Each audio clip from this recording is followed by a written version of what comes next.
Doing the thing again. Sorry, people who are trying to tune in to these streams consistently because these starts suck. I'll be back.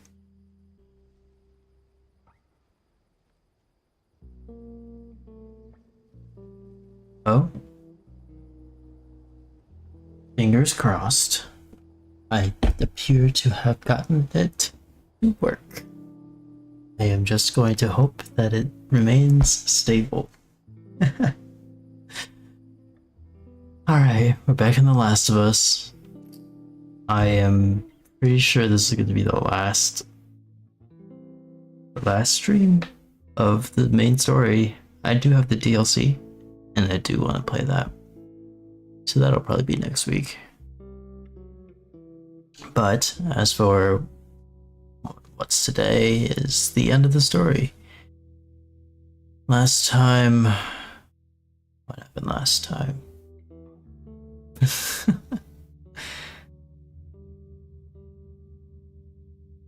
Oh yeah, last time was this cannibal episode.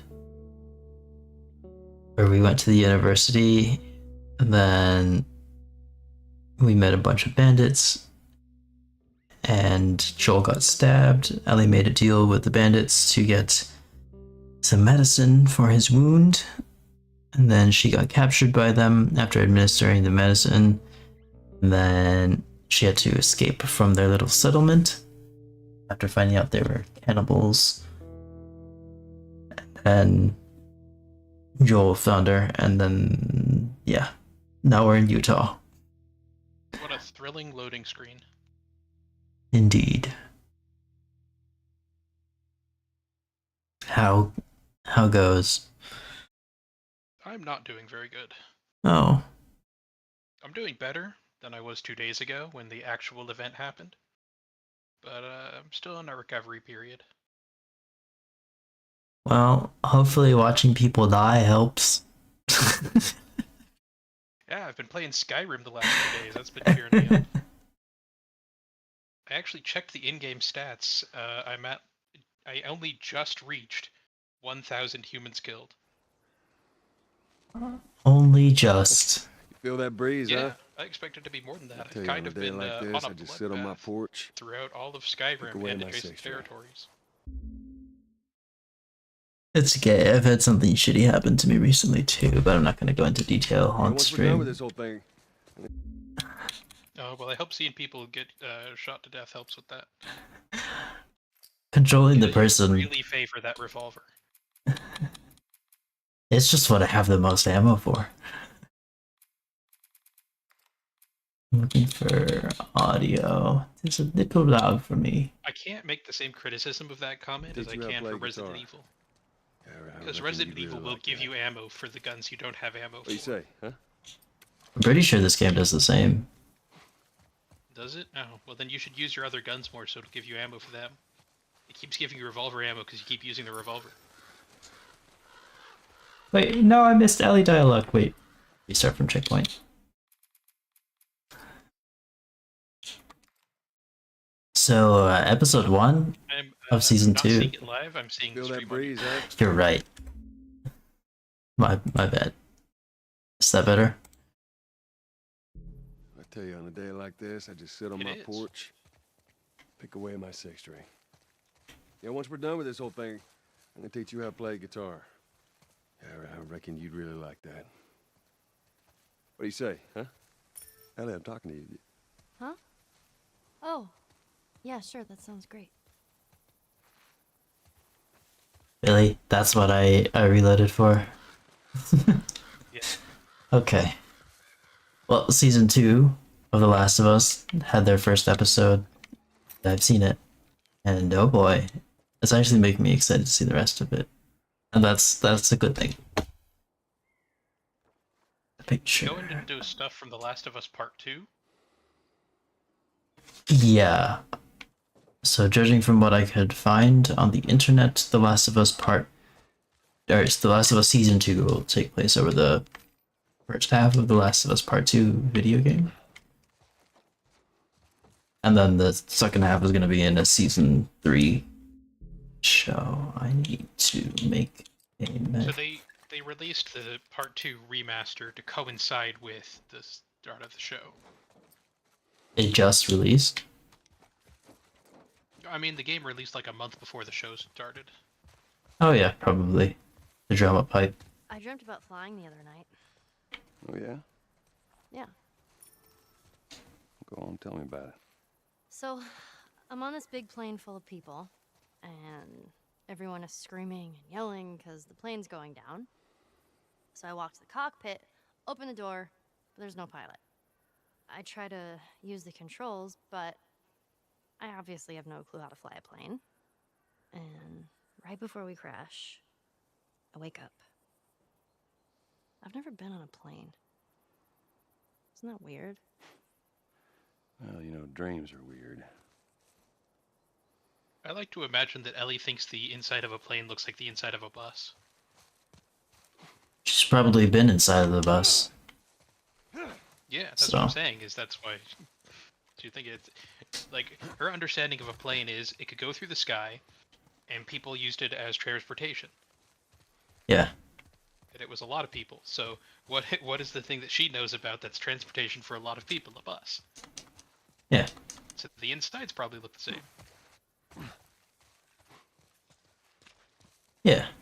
So, sorry, I just stopped to listen to what Ellie was saying, but what I was talking before about season 2, you mentioned how The Last of Us Part 2 had new zombie types, and yeah, so in The Last of Us Part 2, Episode 1, they showed off a zombie who was smart and would stay out of range of Ellie to like lure her in and then attack, and I thought that was cool.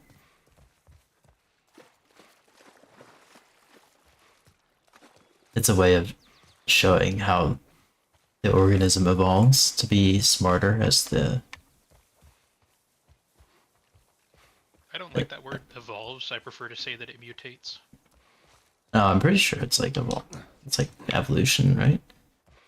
In Yeah, the it's not. in the whole like survival of the fittest thing, because they'd have to be That's smarter not how evolution works. as populations decrease in size. Only organisms that get smarter are the ones that will survive. That's definitely not how that works, but I don't want to go into the fine details of it. You're So not. just understand, evolution is something that happens on a time span of thousands to millions of years. Yes, I understand that evolution can take place over a long time, but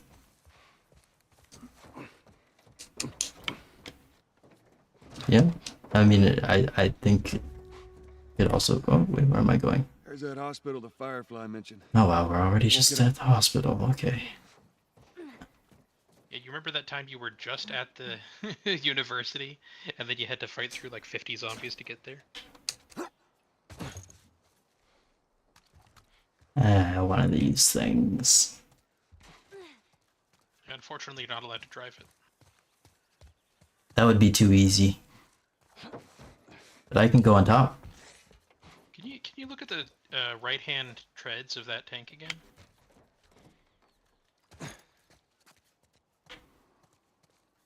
Those are buried in the concrete, or are they like broken? I guess they're kind of in the concrete.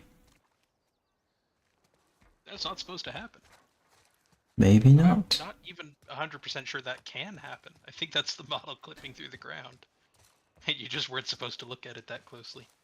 The concrete, it melted under the tires and then resolidified.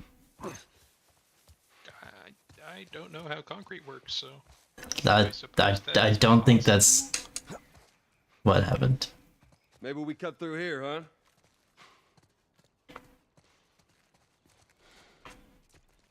I don't know, my understanding of what concrete does under high heat mostly comes from sci-fi movies from the early 2000s. And that's the Sci-Fi Channel, not science fiction as a genre.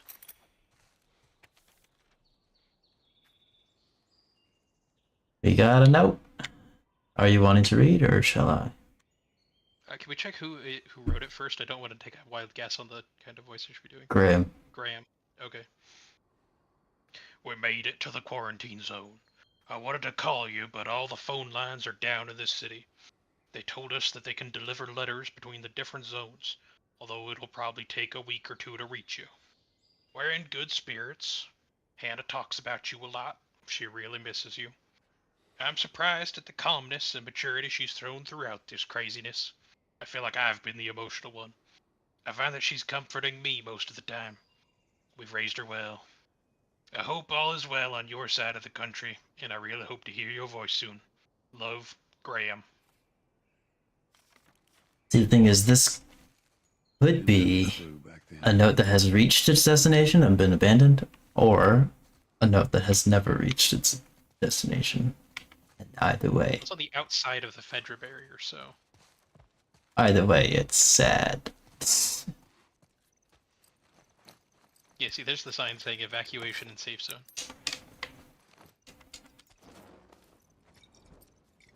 This game does not like giving me alcohol. Well, we could use that ladder. Here we go.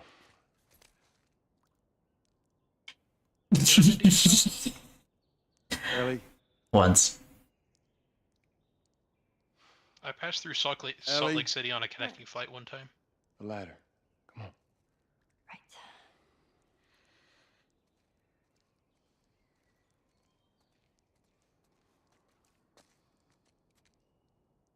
Yeah, so It's kind of Ellie's... shocking seeing Salt Lake City from a plane, because the amount that the water in the Salt Lake had gone down was visible from the sky.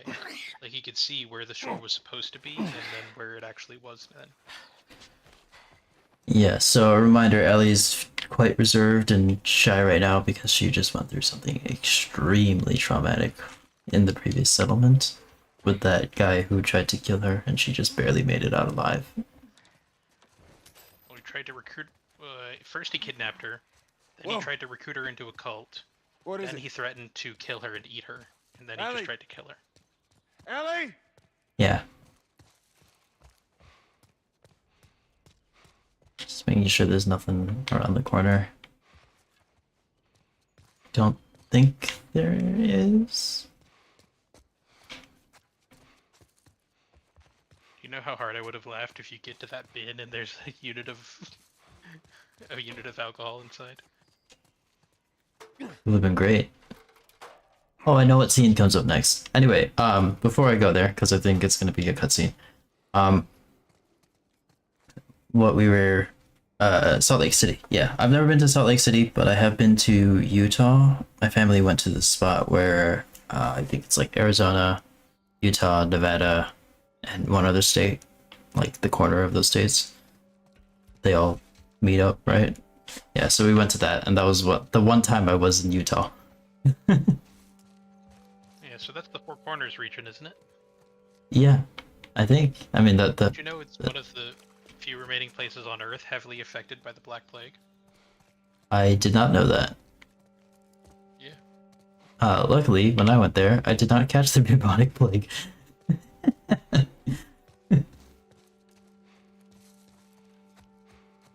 Is there something up here? Feels like there could be, but there isn't. Okay.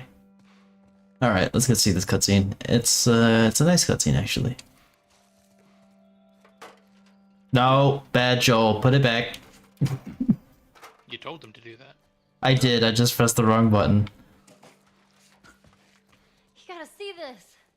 What is it?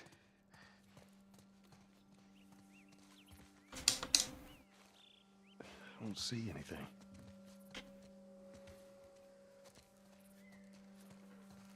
It better be alcohol. Wow. Joel is such a booze hound. No. It's like the medical alcohol. Are you kidding me? Wow, he's a desperate booze hound. For making medkits and stuff. Oh, why did you say it was for crafting?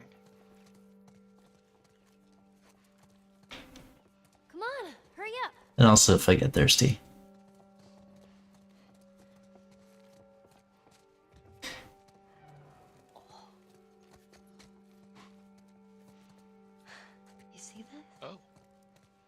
feel like I should go see that. Okay, let's go see Yeah, that. you should. This is like a nice scene and I don't want to skip it. Don't scare it. I won't. I won't. Pull out your pistol. Put down the giraffe. I think Ellie would kill me if I did. It's all right. Come here. Come here. Hey, fella. Hurry up. Come on. Come on. Hey there. So fucking cool. Aw, where's it off to? Here, come on, let's go. Slow down, kiddo. Come on. Honestly, what a lot of apocalypse stories in like media fail to do is showcase heartwarming things like this. Like it's a shitty place to be, but it's not all shitty. If you catch my drift. Any place to be. Brackets, the apocalypse. Quote, Clueless 2025. Yes. I don't know. I think apocalypse. I'm gonna be back. Okay, apocalypse scenarios can have situations that are beautiful and just like you wouldn't be able to see things like that in other scenarios. So I'd like seeing Man, situations like this where a video game is set in an apocalypse, but it is also taking the time to showcase how beautiful a place like that can be.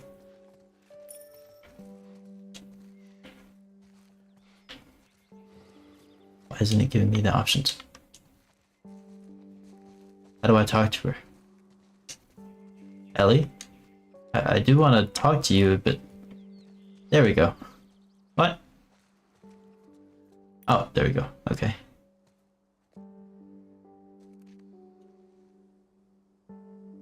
So, is everything you were hoping for?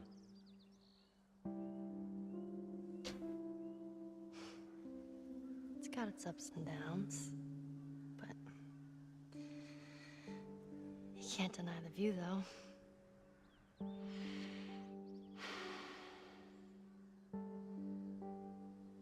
I'm back. I was right about the Welcome popcorn. back. I could use some popcorn, if I'm gonna be honest. So I think this game doesn't do anything if you don't put any inputs in. It lets you take in the moment, enjoy the view. Did you ever see that television series from the early to mid 2000s? I don't remember exactly when it was. The Walking Dead? That was a simulation of what would happen to the world if humanity disappeared overnight. No. I did not see that. It was a pretty cool one. I feel like a good showcase of that would be Chernobyl. Yeah, they do reference Chernobyl. But it's also like extrapolations of what would happen to different monuments, how long they would last, in what ways they would eventually collapse without maintenance. It was really cool and like very broad.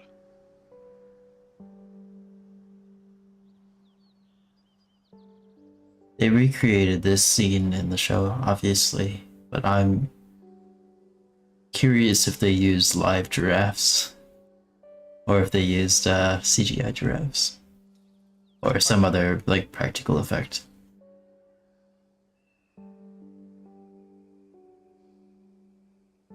I don't know, I just want to take a moment to enjoy the scene because the rest of the game is so tense with running away from everyone and shooting zombies in the face and getting bit by them or getting knifed by bandits in a university.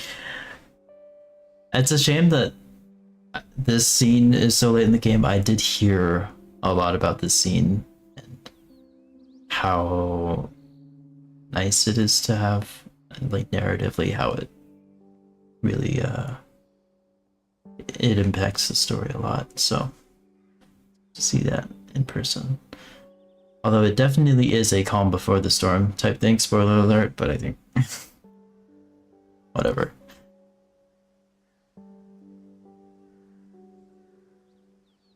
Yeah, so true to form, the game is not forcing us to move on. There's no urgency or anything right now. We're just allowed to stop and take in the moment, and I really, really do like that. Okay, I have your answer. And that is? So according to what I found, the giraffe was real. It was a 13-year-old male giraffe from the Calgary Zoo. Oh, that's so The cool. set was almost entirely CGI because they took the actors to the giraffe. I see.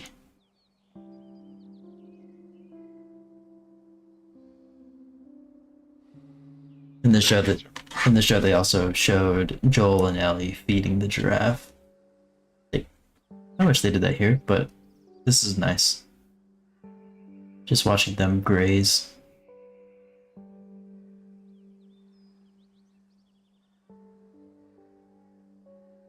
Any last thoughts before we get into the thick of things? Alright.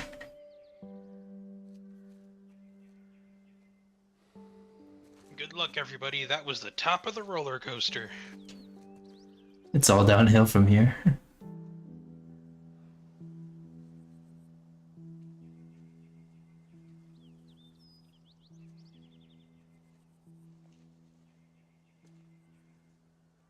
We don't have to do this. You know that, right? What's the other option? Go back to Tommy's. Just be done with this whole damn thing. After all we've been through. Everything that I've done. It can't be for nothing.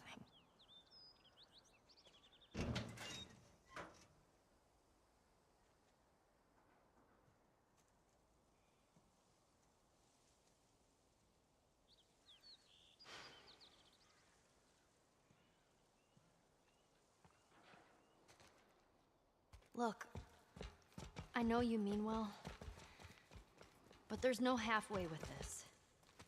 Once we're done, we'll go wherever you want. Okay? Well, I ain't leaving without you. So let's go wrap this up. Ooh, a bin. Without alcohol in it. Damn it. Too many rags and not enough alcohol to craft anything with.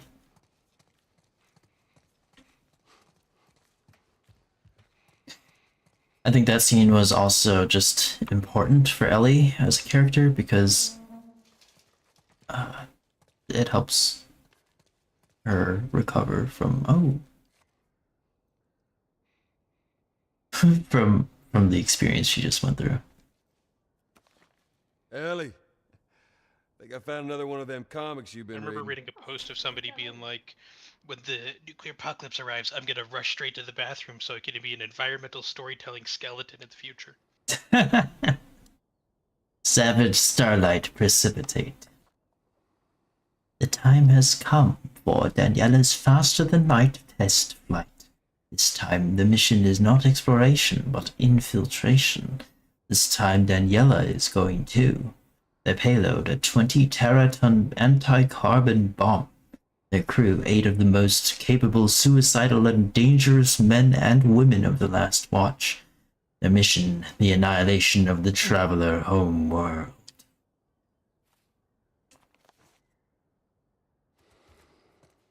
Or, dude. I had to check to see if there were urinals in the bathroom before I made any assumptions. But at least this person didn't turn into an infected mess. So, all things considered, they probably died in the best way possible in a situation like this. Starving alone in a bathroom. I mean, not being infected.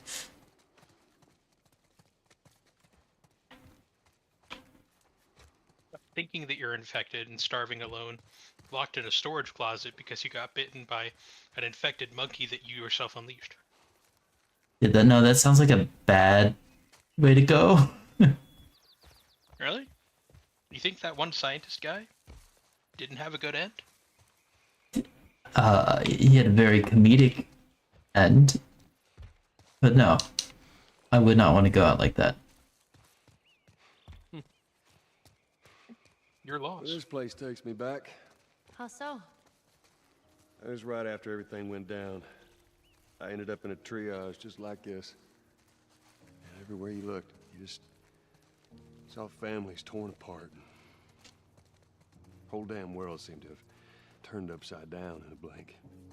Is that after you lost Sarah? Yes, it was. I can't imagine losing someone you love like that. Losing everything that you know. I'm sorry, Joel. That's okay, Ellie. It is nice that Joel isn't shutting Ellie down for mentioning Sarah. Holy upgrade area. Yes, please. More rags? I don't need more rags.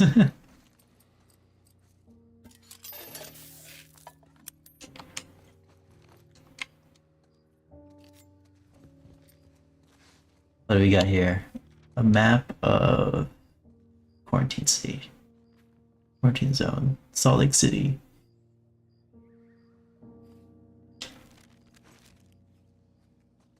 Oh, with another person who has died and yet not infected. Oh, is their leg broken? No? Probably. Maybe. Or did Delve just looking at the bones?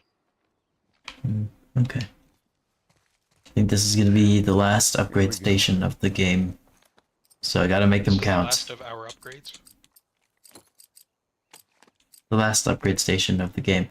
So I gotta make them count. I'll let you decide what I should upgrade. What's that gonna be? Shorty, isn't it? I'm always like a bit iffy about these upgrades because I want you to pick the ones that make the gun look cooler, but there's no way to preview what's going to change when you put an upgrade on. I think visually they all stay the same. Look, I mean, the mag of the shorty changed when you put the first magazine upgrade on it. Did it? Oh. Yeah, it used to just be like a steel box, and now it's the one with these stripes on it. Okay. Should that mean that, or does that mean I should upgrade the capacity again? Can you upgrade the capacity on the single shot pistol? This one? No, this No, one. the scoped pistol. Yes, yes, I can. You can? Do you want me to? I really am curious what that's going to look like. Let's find out.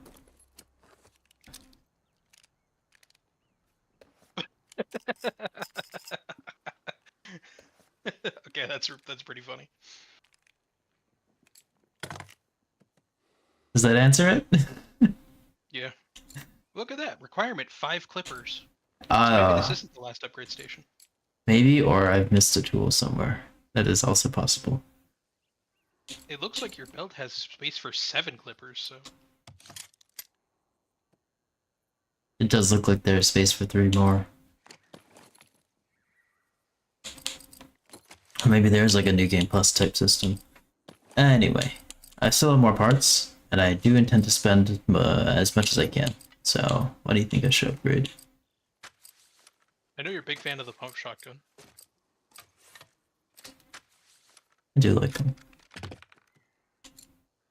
Range, recoil, capacity, fire rate, and reload speed. What do you think? I can upgrade 2 of these options. You can upgrade 3, 2 at 40 and 1 at 30 if you upgrade the range.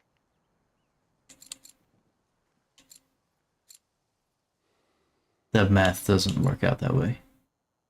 40 plus 40 plus 30? Yes, that is 110. No, it isn't. Isn't it? Oh yeah, you're right. My bad. Don't know what my brain was doing. That's okay. It's fine, it's pretty late.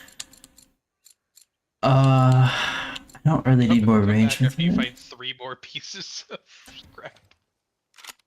Fine. There might be some laying around. Do just fine. He doesn't change the gun at all and says this will do just fine.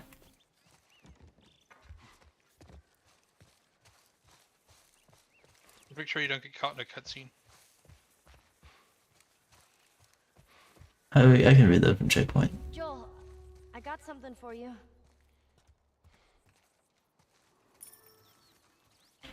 Here. Maria showed this to me and I stole it. I hope you don't mind. Is it 3 parts? No, that's not 3 parts. It's a picture of Joel and Sarah.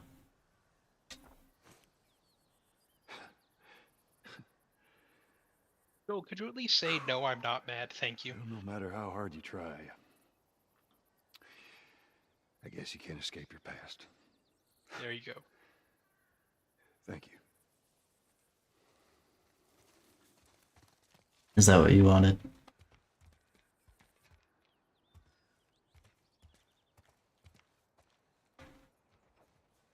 We can at least fit 2 upgrades on the shotgun. Yeah, I can definitely fit 2 of them. But I need just 3 more parts to be able to slot in a 3rd.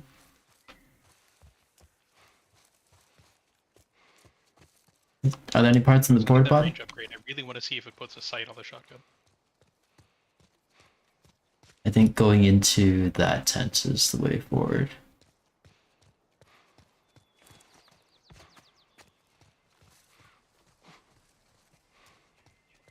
Oh, alcohol! That... Okay. He didn't grab the alcohol.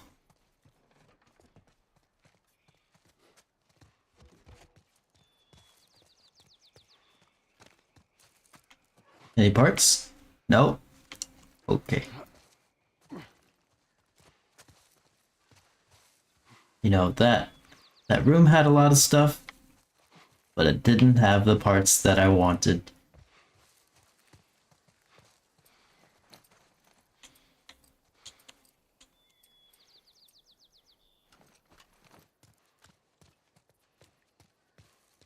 Is this bus open?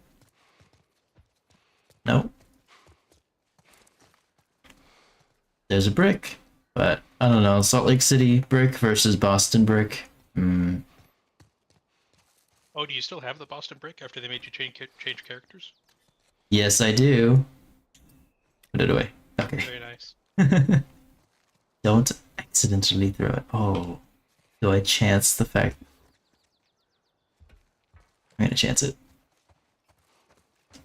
Da da da da. Another tool. Found all workbench tools, but the pouch had room for 2 more. Congratulations, you're now a level 5 tool. Thanks. I think. I'm supposed to pick up this rag if I can't do anything with it. I need to give me more alcohol. I need some more alcohol. Ooh. I don't have space for that.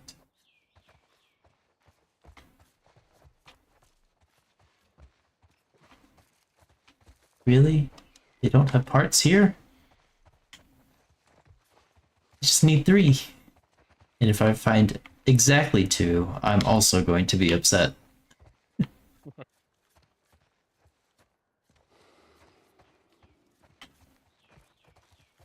Okay, I'm upset.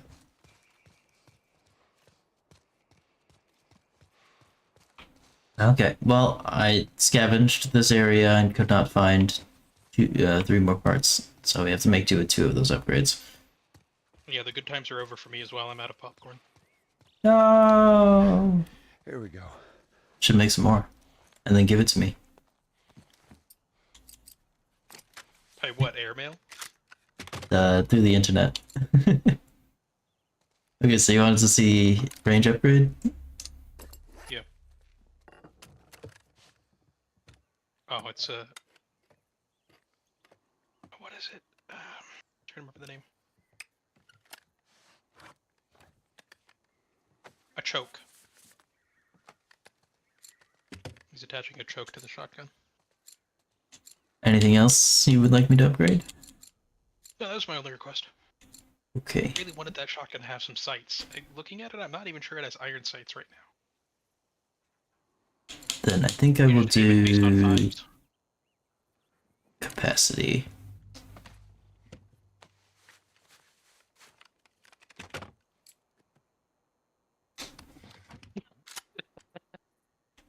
Just sweep it.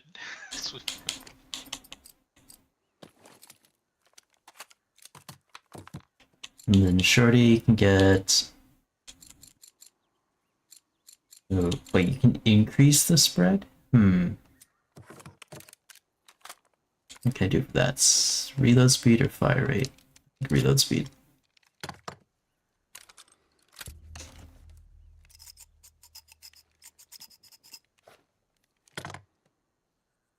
Sure, I suppose that's how you can increase the reload speed, Joel. Yeah, I mean, it kind of that is. looks good. I don't know, I understand why Basically that... just smoothed out the part that connects the... Yeah, I don't understand why that took 30 parts to do. Or 20 or whatever. Joel is not very good at modifying guns. Because if he was, he would have changed that stupid handle. It's not hard to make a handle, even a makeshift one. And having a bunch of pieces of broken wood on the part of the gun that you hold is a bad idea.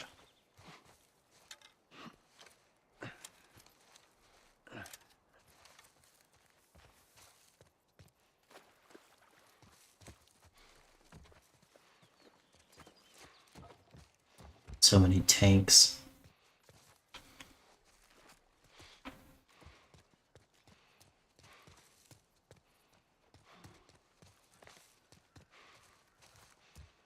I feel like there are a lot of spaces in this game that you can walk to, but it doesn't have anything. Not even like parts that I can pick up. It's called organic exploration.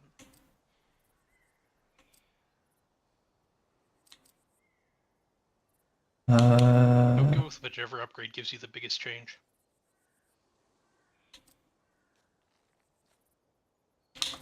Guess that would be listening mode distance. Which I totally use This a time lot. it's gonna be different. I just know it. What do you mean? They're gonna be there. The fireflies. I'm sure of it. That's the game telling you that we're nearing the end. No, that's Ellie telling you that she's sure that the fireflies are going to be there.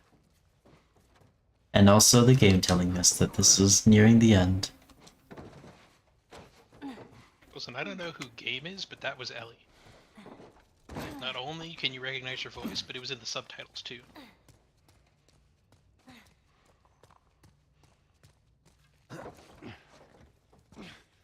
So whoever this game guy is that you think you're about to meet, we haven't seen him yet. Ah! Oh, parts. I guess I could go back and upgrade, but it's all the way over there.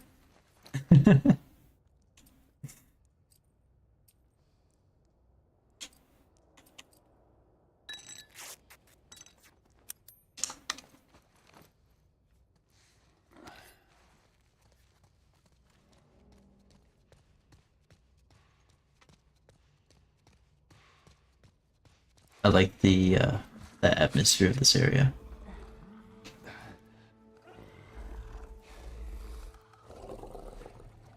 Oh, there's a big guy.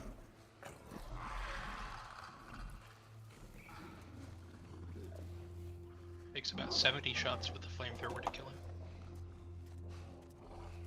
Well, I don't anticipate using the flamethrower that much anyway. I'll see if I can take out the other people first. Or, I say people, the other infected. Alcohol, yes! On your right. Can't If even you see use that. listening mode, you can probably tell where they were.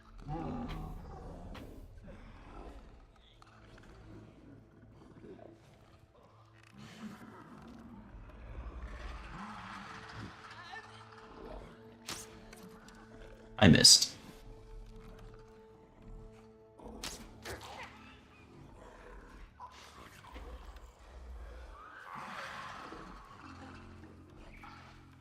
Oh, I can't use this. Shit. I can't use listening mode while aiming.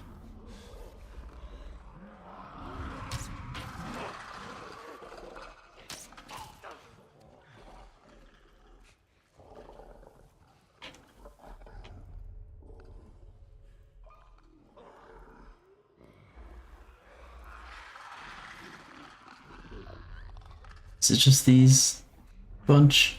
It's a clicker. Okay.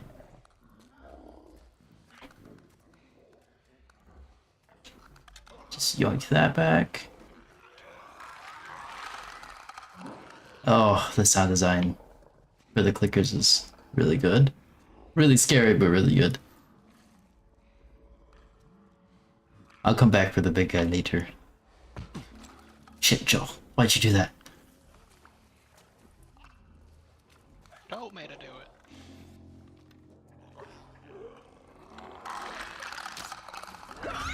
I missed. Okay.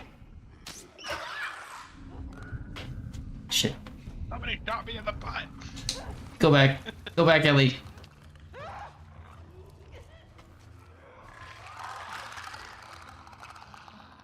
Ellie, where did Ellie go? Oh, there she is. Okay. That was the wrong way, by the way, Ellie. If you were wondering, Ellie, that was the wrong way.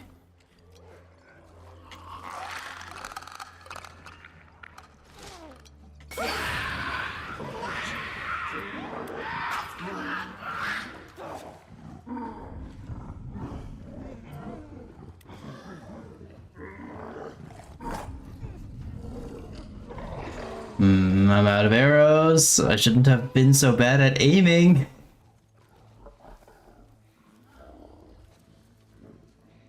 Now don't beat yourself up.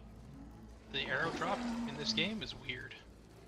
Yeah, it is really short. Maybe I can use, No, I want to keep my Boston brick. It's not letting me swap the Boston brick with the Salt Lake City brick. Do not be tempted. You must keep the brick with you. I'm okay with putting the brick down on the floor for a second if it means I can get a bottle to chuck.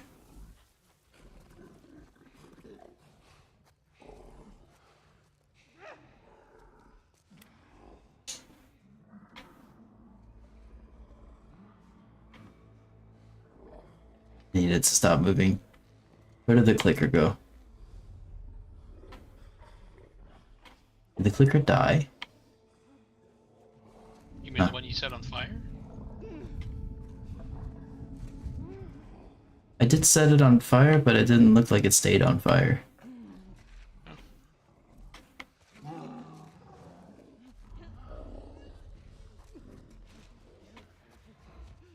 Maybe I can strangle this one. Oh yeah, no, it did die. Okay.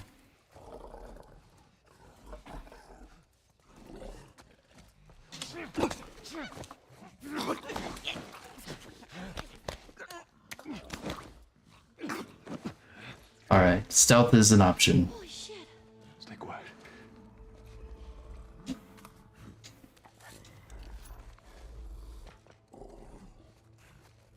Alright, now it's just the big guy, I believe.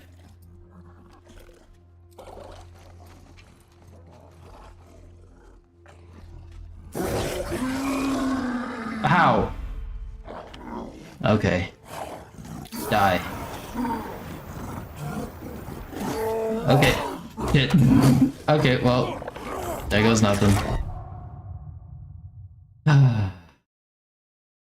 Hey, you got your arrows back.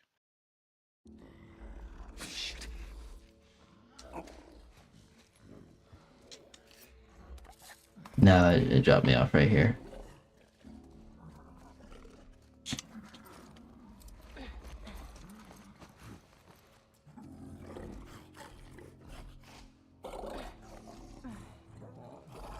Wonder if this guy also navigates by sound.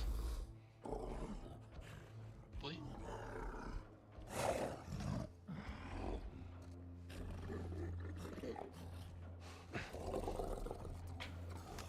Surprise, motherfucker!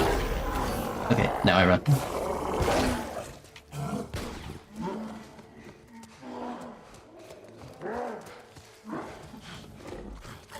Just gonna kite this guy around the car.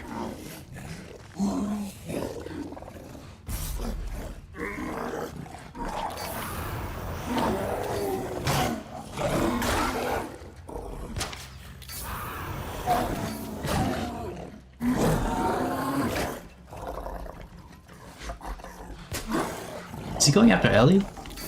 Oh no, I don't want to be there.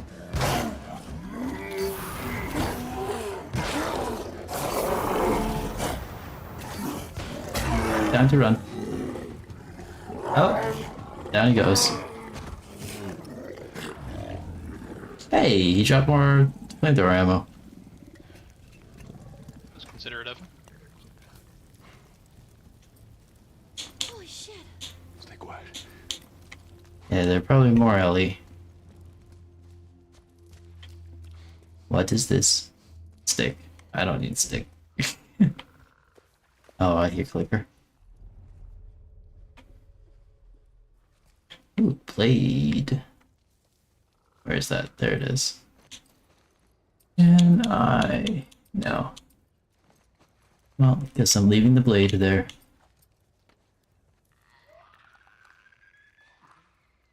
Yeah, there are a lot of them. Okay. With listening to mode, you could know exactly how many there are. Yeah. I'm going to swap so I can throw a bottle and put them all to go over there. And then nail bomb.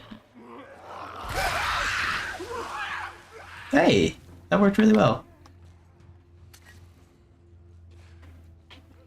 And then that also had the benefit of using up a blade. So now I can pick up the other one. Oh shit, there are more. I can do the same trick later. I just gotta go back to get that blade. Wherever it was. It was here, right? That's not a blade. Oh, that's right, I need to craft the... Here we go.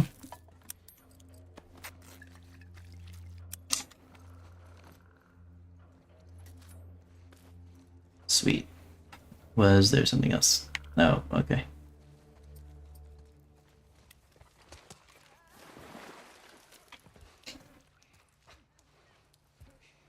Oh my god. There's so many of them. Shut up. I know, let's just keep at it. And then there are a lot of them. Don't make noise. You could just be quiet, Ellie. One of my favorite lines of flavor text for an item in a video game. It's actually from another zombie game. It's from the Flash game, Sunny 2.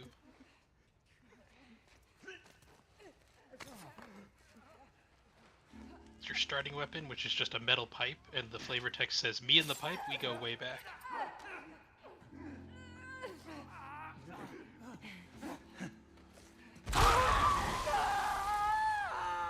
You know, this trick works really well. Welcome to the corpse pile. Listening mode, activate. Okay. You're using detective mode.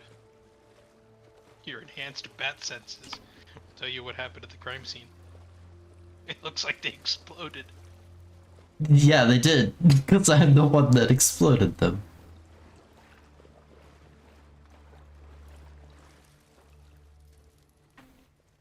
Is there another bottle? There is another bottle. Sweet.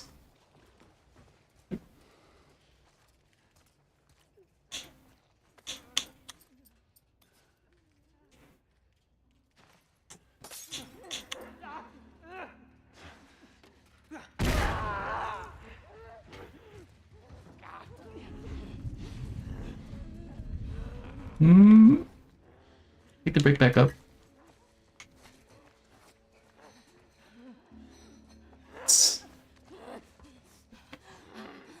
Oh shit. There, okay, there are two of them. Where is it going? Don't come closer. Don't you have the sharp melee weapon for that? I do, but I don't want to use up the durability if I don't have to.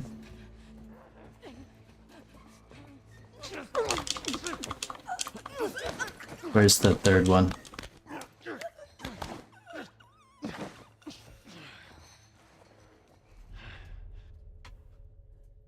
There it is.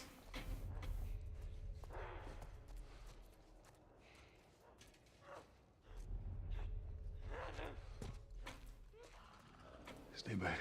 Oh, I hear a clicker. Damn it. Oh, they're all on the right. Do I have another nail bomb? I think I do.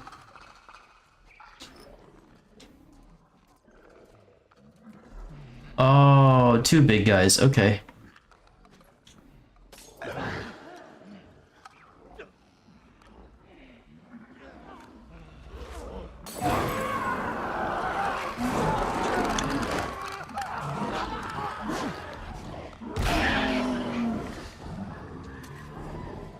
Picking up the brick again. Shit. I'm gonna get mad if you forgot that bridge. No! Don't, not the brick. That was close. Busted brick saved your life.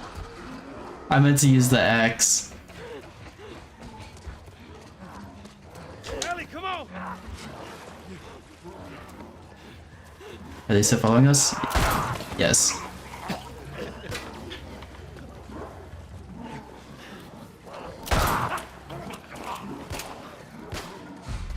I have a lot of shorty ammo. Oh, shit.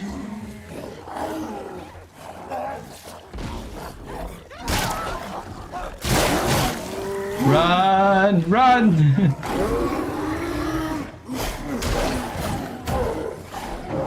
Reload.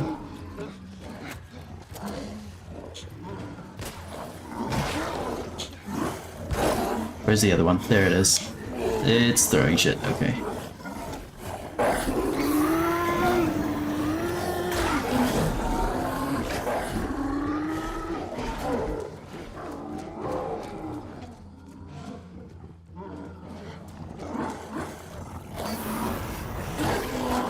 Okay. You're still alive? Run!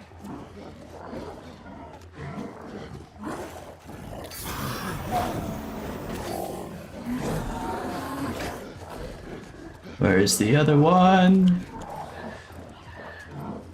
Shit, clicker.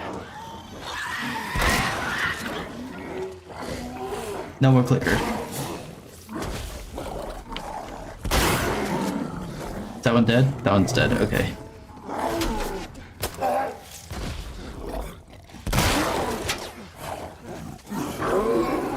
Is it charging? It's charging.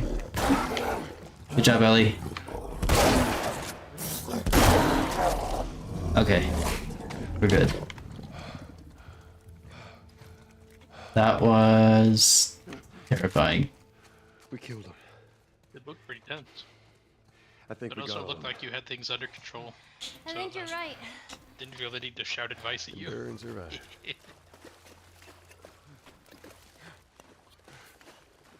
And on the bright side, Boston Brick is still here and not dead.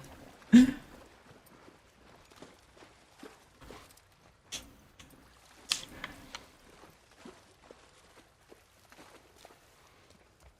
to reload that one.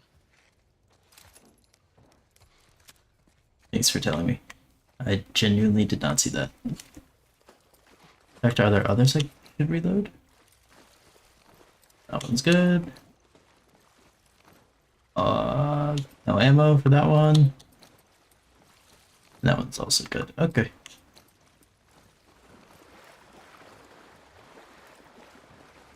That was scary. I'm glad I didn't die yet.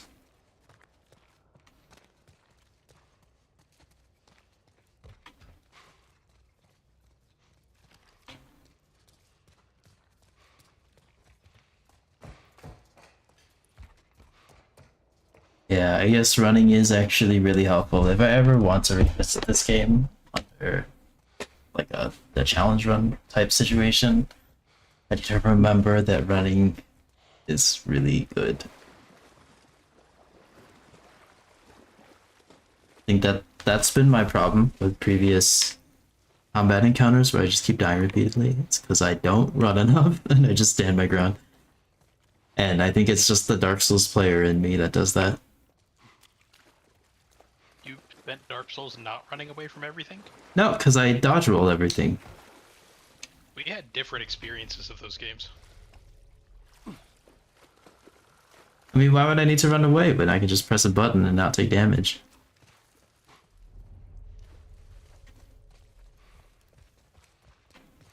All right, you think you can shove that crate down? No sweat.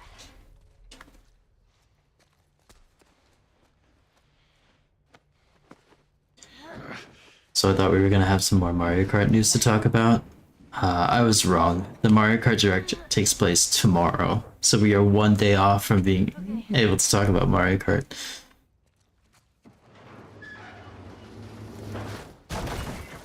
That didn't look like how a box should fall.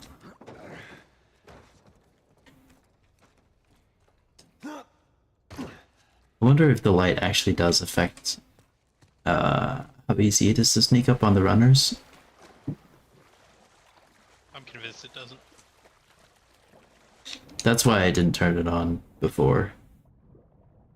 Because I didn't want to alert the runners in that dark room. Is there anything under... Oh, there's a whole, like, bus. Or a subway car.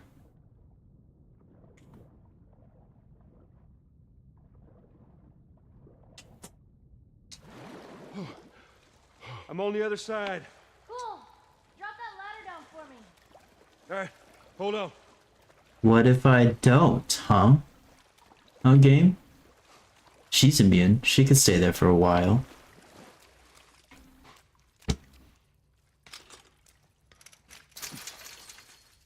Oh, okay, I see. We need her to unlock the door from the other side. Damn door. Is there a little hole she could crawl through? Oh, I just boosted her over. Okay, I see. That's how the game forces me to reunite with Ellie.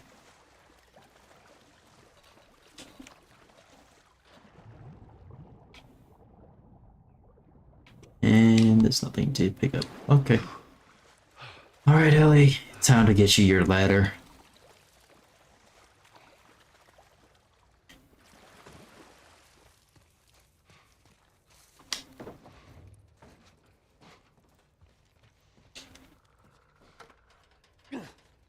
You better not see a runner running down that. I hear like faint clicking. I don't actually know if it's a clicker. All right, just stick to the edge. It's shallow over there.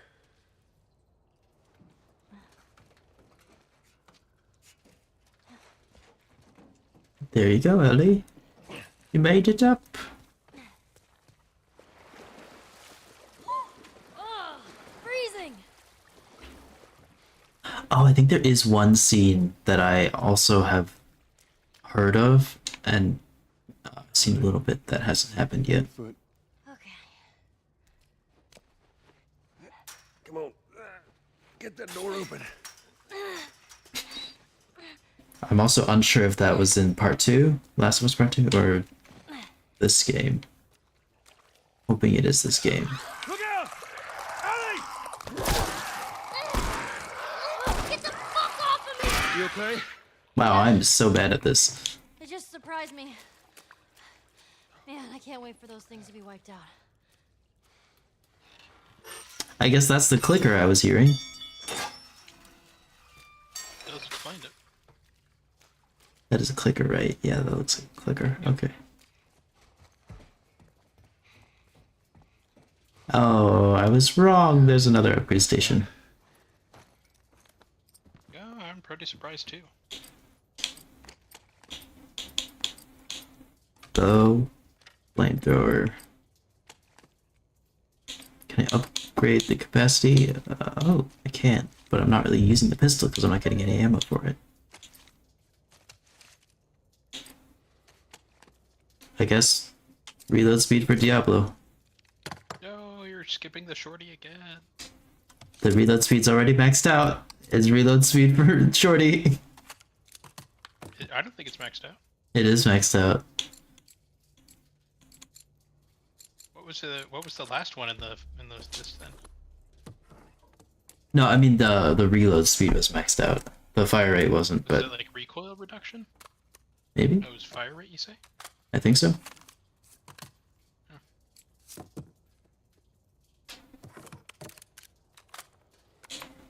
Yeah, it was fire rate. Oh, Yeah, this is good. fire rate was already good enough with that one. Especially since the capacity is so low.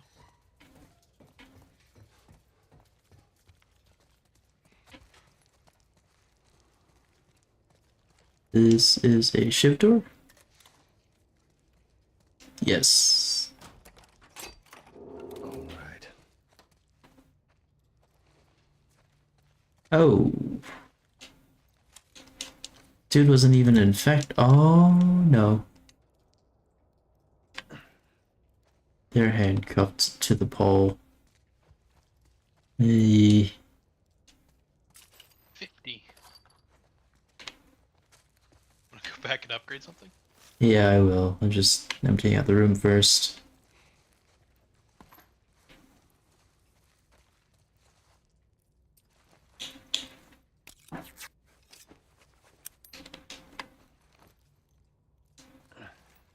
And sugar. That's for smoke bombs, right? Oh, I should really save my explosives for the nail bombs. They've been really nice.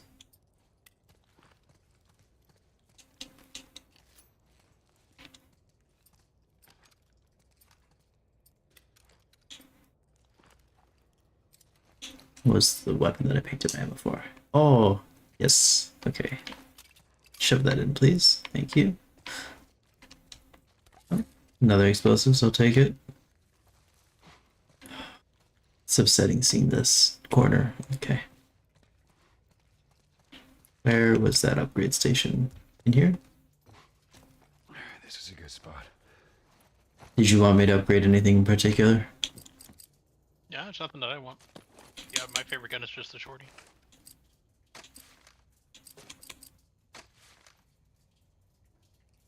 How much rifle ammo do I have? There we go. I do like the rifle, but if I don't have ammo, then I'm not going to upgrade it. 6 6. versus 17 in the shotgun. Yeah, I'll upgrade the shotgun. All right, let's do this.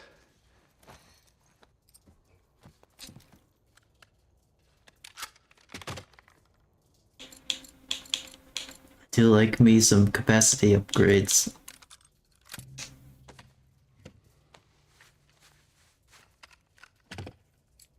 Oh, that's how you increase the capacity of a shotgun, I guess. That'll do. That's what I was laughing at last time.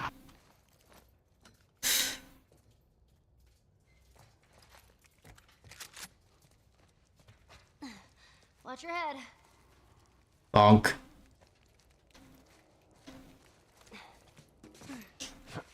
Hey, look.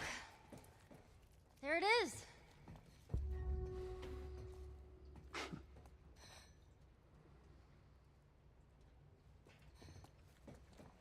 The hospital. Just stay put. I'm not going anywhere.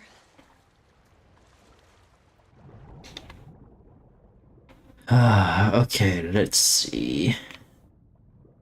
In here, it looks like there is something. Oh, there's not air. Okay, I'm gonna go out and then back.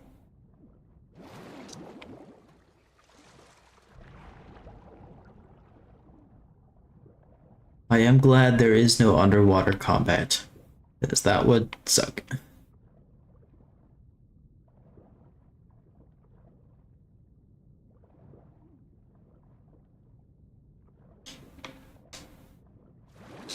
That was close. Did that guy have anything on him? No? Okay.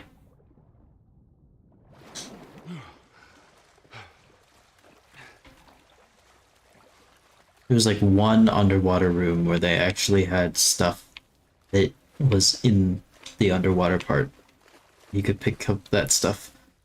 And then I haven't found another part of the underwater that has stuff that you can pick up. And I keep checking because I keep thinking there's gonna be. There's not. What is the point of this area?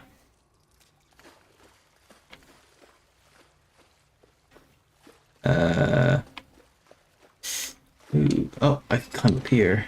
Oh, I see, I see. Should just follow the yellow paint.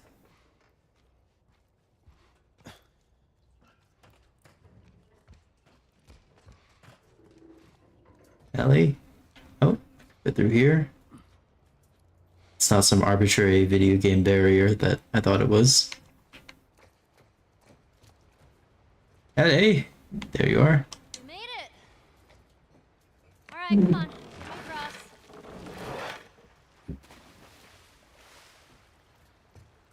I wonder what the point of that other room was then. Maybe there's no point.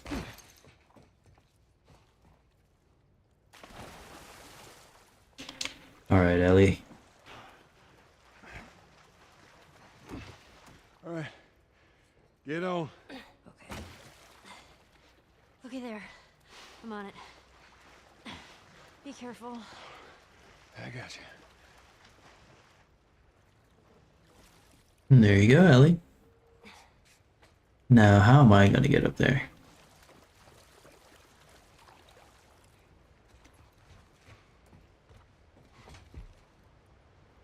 Oh, I see, there's a ladder.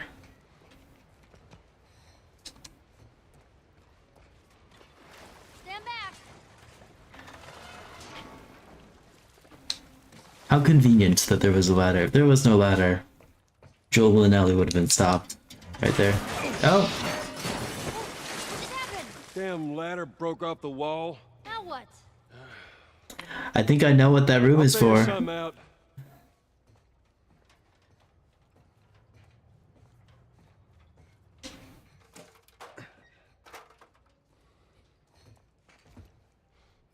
Down you go, Joel.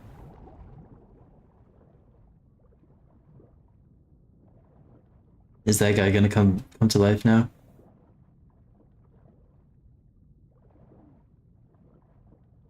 No. No, he's not. Okay.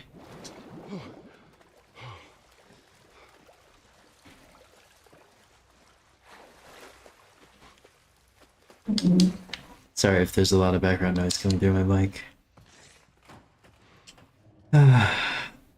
Not much I can do about it though, so just have to deal with it.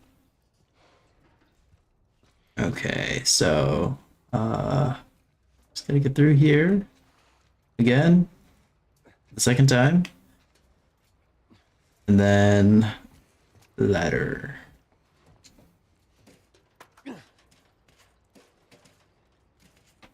It's a tall ass room. Every second he was pulling up the ladder, I thought surely this is it. This is like the end of the ladder, and then he just kept pulling it up. It's a long ladder.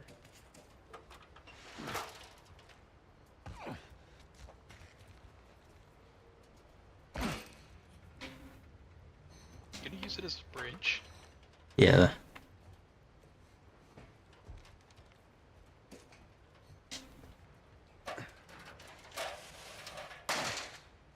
Oh, I see. Good idea. Thank you, Ellie. It'd be really funny if the ladder broke again.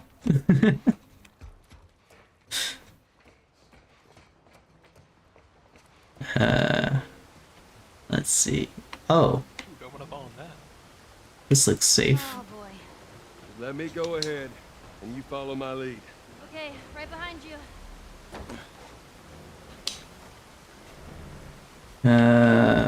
Jump. Now remember, your I fall in the water and drown, do not follow my lead. There's probably a secret down here. There is no secret down here. I am ashamed. Which Dark Souls? There's no such thing as too Go. much Dark Souls. You're gonna catch me? I got you. See? You didn't even need me. Let's get the hell off this thing. Listen, if you can name which Stieg came from which Dark Souls, you have played too many. Which what came from which Dark Souls? Sieg, you know, of Katarina. Oh. Whoa! If you can finish which one has Ellie, which name, Ellie, you have move. played too much Dark Souls. Joel! Here! I got it. Go, Ellie. Or Joel. Ah.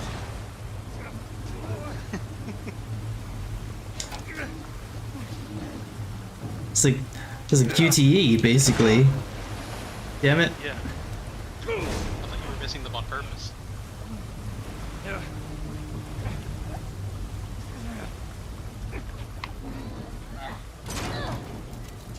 Ellie!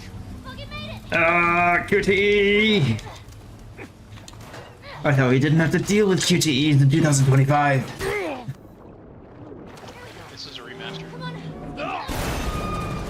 Ellie! Ellie, give me your hand! Give me your hand before you... Huh? Well, I'm alive. Ellie's not.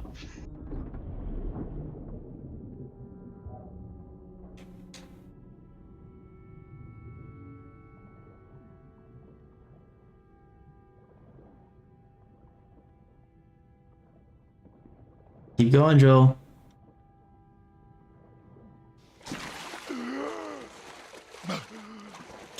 Don't stop.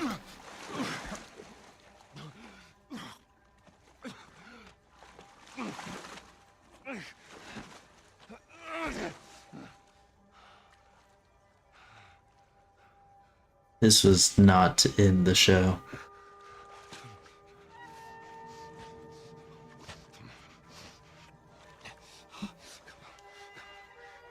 Hands in the air! She's not breathing. Hands in the fucking air! Come on. Okay.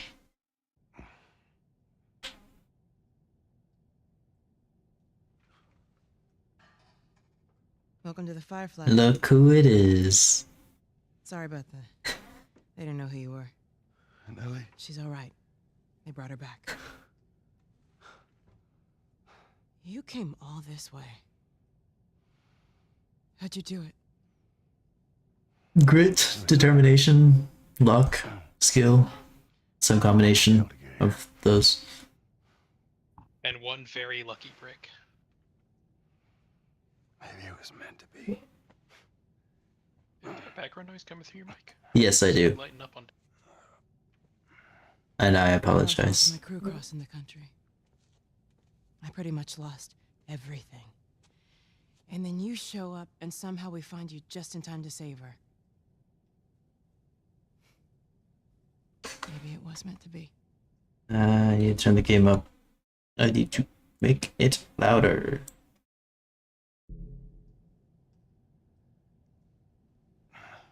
Take me to her. You don't have to worry about her anymore.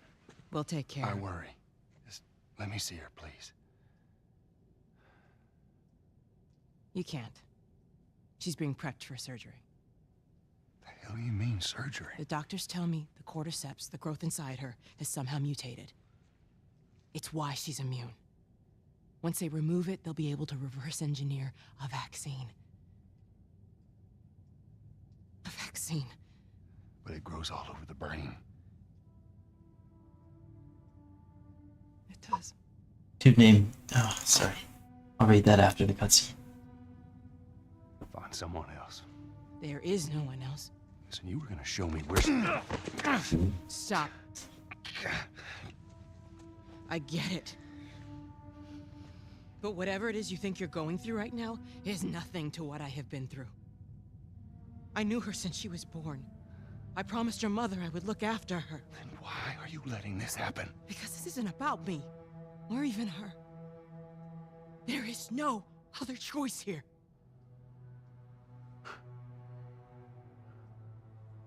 Ellie didn't seem to know who she... Oh, no, I take that back. Ellie didn't know who she was. Yeah, you keep telling yourself that bullshit.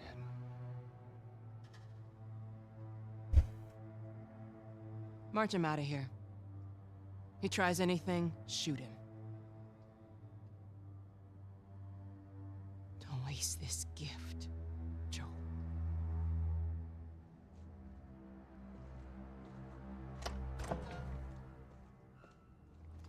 Get up. Oh, this poor dude was That's it, born get with the up. first name Firefly.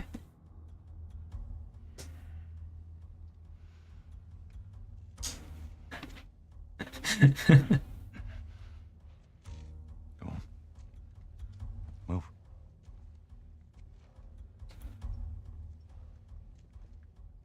I said move. Can I at least have my bag first? Which way?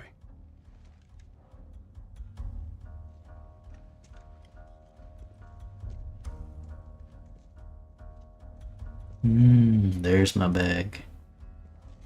What the fuck you doing? Keep walking. I said keep walking. Where was the operating room? I ain't got time for this. Where? Top floor, the far end.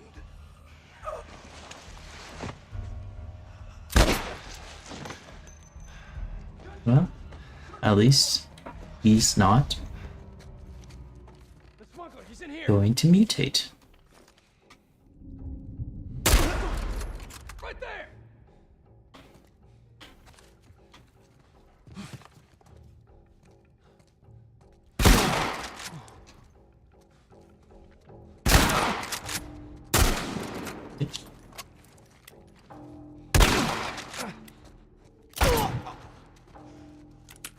That was my bad.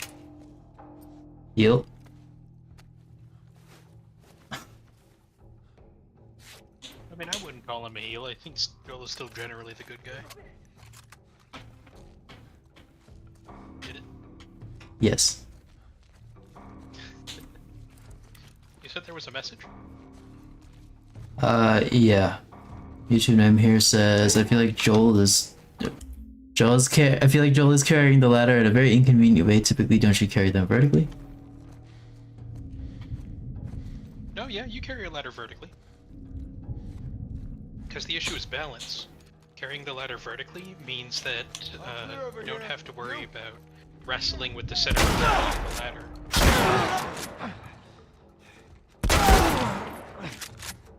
Oh, that's why.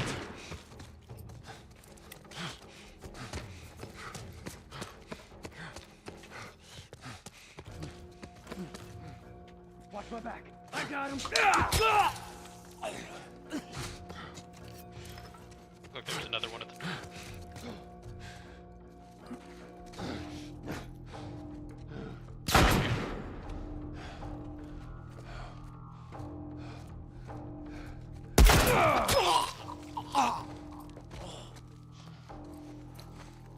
I tried to warn you. Just use it. Just use it.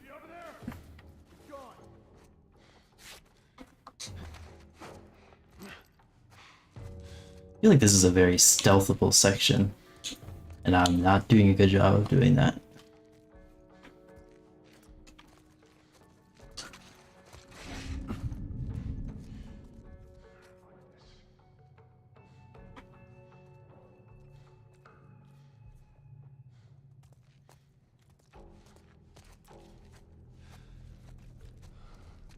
You see him?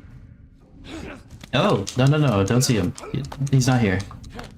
All clear. All clear. You smuggler. God damn it. Oh wow, there are a lot of them.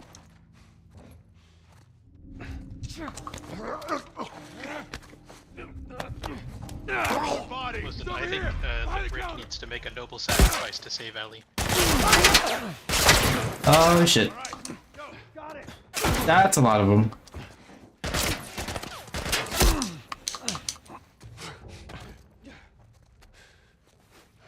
I think you just ran a complete circle where you were in their line of fire the entire time.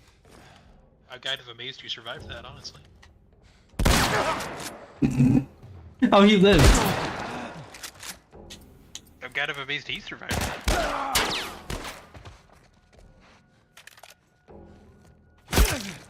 Yeah, I figured there's gonna be someone behind me.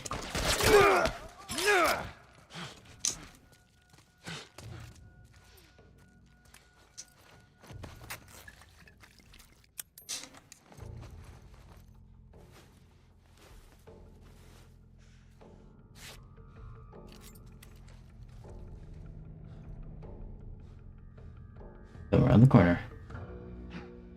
The smuggler. He's in here.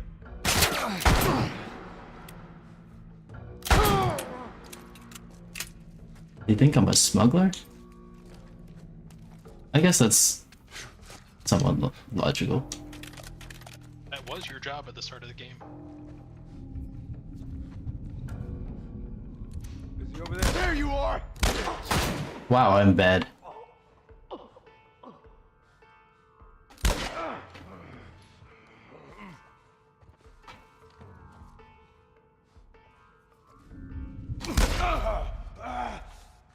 Oh, we live. Okay, swap weapons. Shorty it is.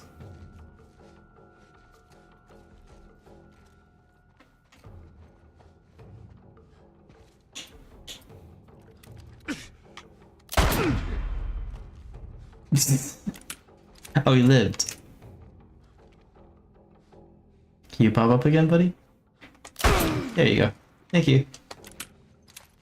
It's kind of funny, he popped up a different way than the other guy did. Oh, assault rifle's full, okay. Yes, I know what I'm using now. You're gonna want to reload that. Thanks for that tip.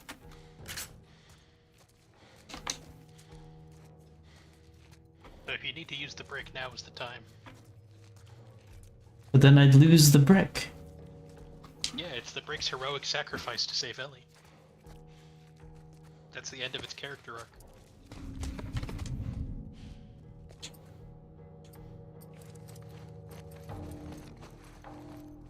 Ooh, I have an awful idea. What if you see what happens if you tag these guys with the flamethrower? That sounds noisy.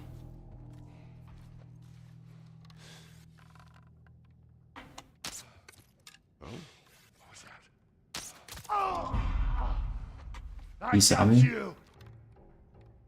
So you hit him with an arrow.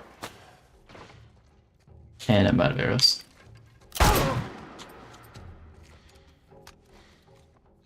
I saw there was... Yes. Am I in combat now? I don't know. I grabbed a medkit.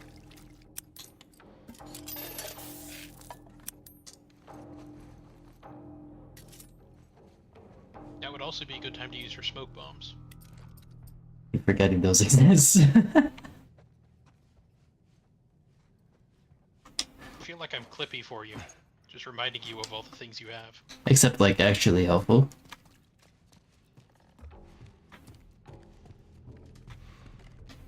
How much health am I at? Not bad.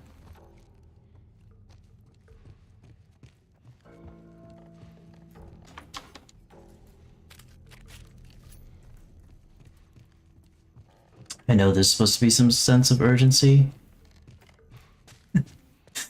But I want the loot. I mean, it's not out of character at this point, the way you've been playing the rest of the game.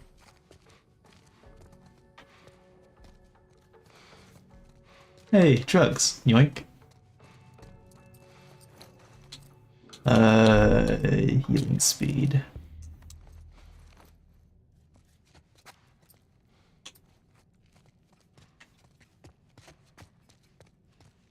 This is not the way to go.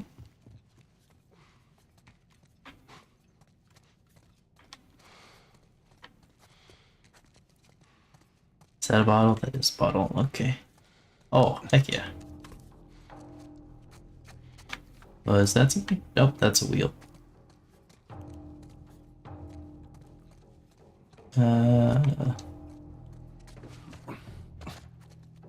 Feel like I should get on with it, but I do want the loot.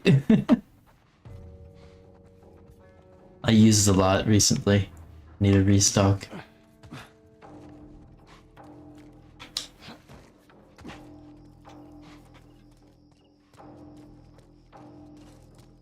I wonder if there are any challenge runs people have done with only consumables. Only like Molotovs and nail bombs. And like bottles and shit. I'd want to see that. That sounds like it'd be really hard, so it wouldn't be something that I would want to do, but it seems like it would be a very interesting playthrough. Melee weapons count as consumables, No. but they are consumed after a couple of whacks. They break. I think that's different.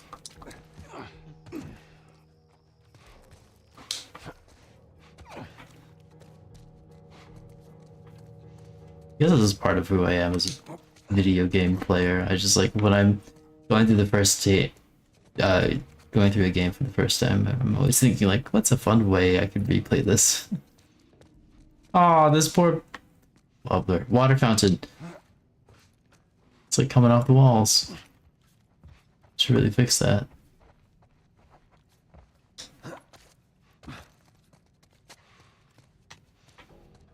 Alright, guess I'm done with this stuff here. Let's see. Floor 5 is surgery. Okay.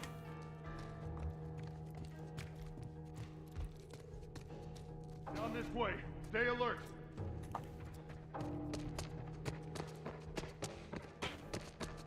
I don't need to kill him. I think you do. I think no survivors is the policy here. Find this guy now. Well, if you insist. I'm also the guy who says that you should kill the monster at the end of every hunt in Monster Hunter, so...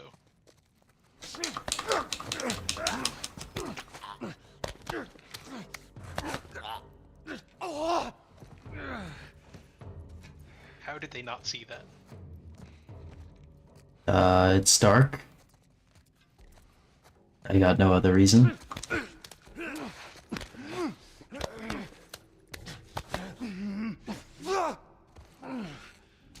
Oh shit. What the fuck was that? See you.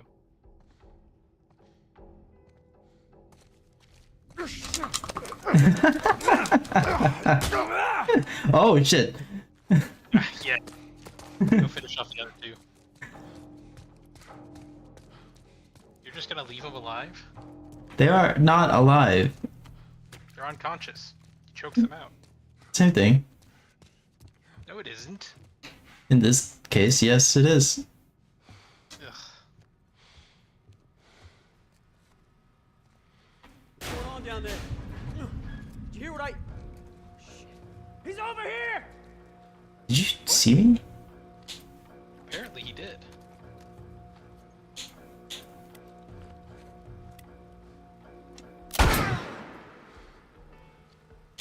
That works.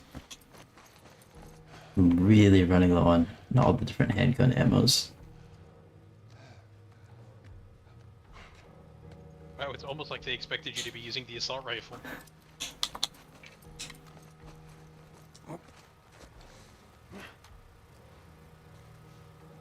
You're right, I should use the assault rifle.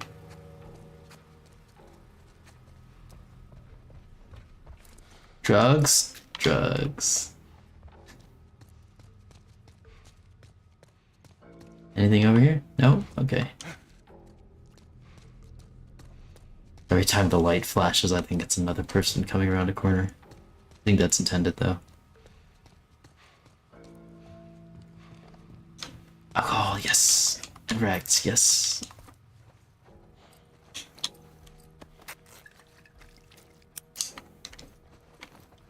Should I queue up the... No. Not the flamethrower. I don't think there's anything down there. Over here.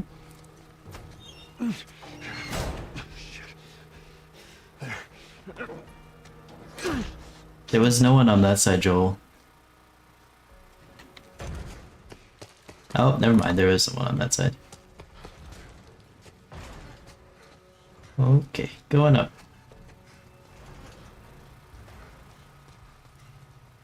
Is there a generator? I hear a generator. I have a feeling it's gonna go out.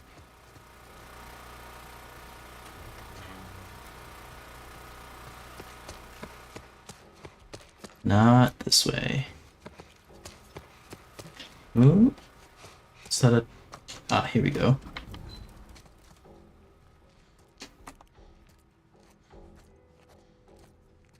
Where are the people? I don't even know what floor I was on. And what floor I am on now.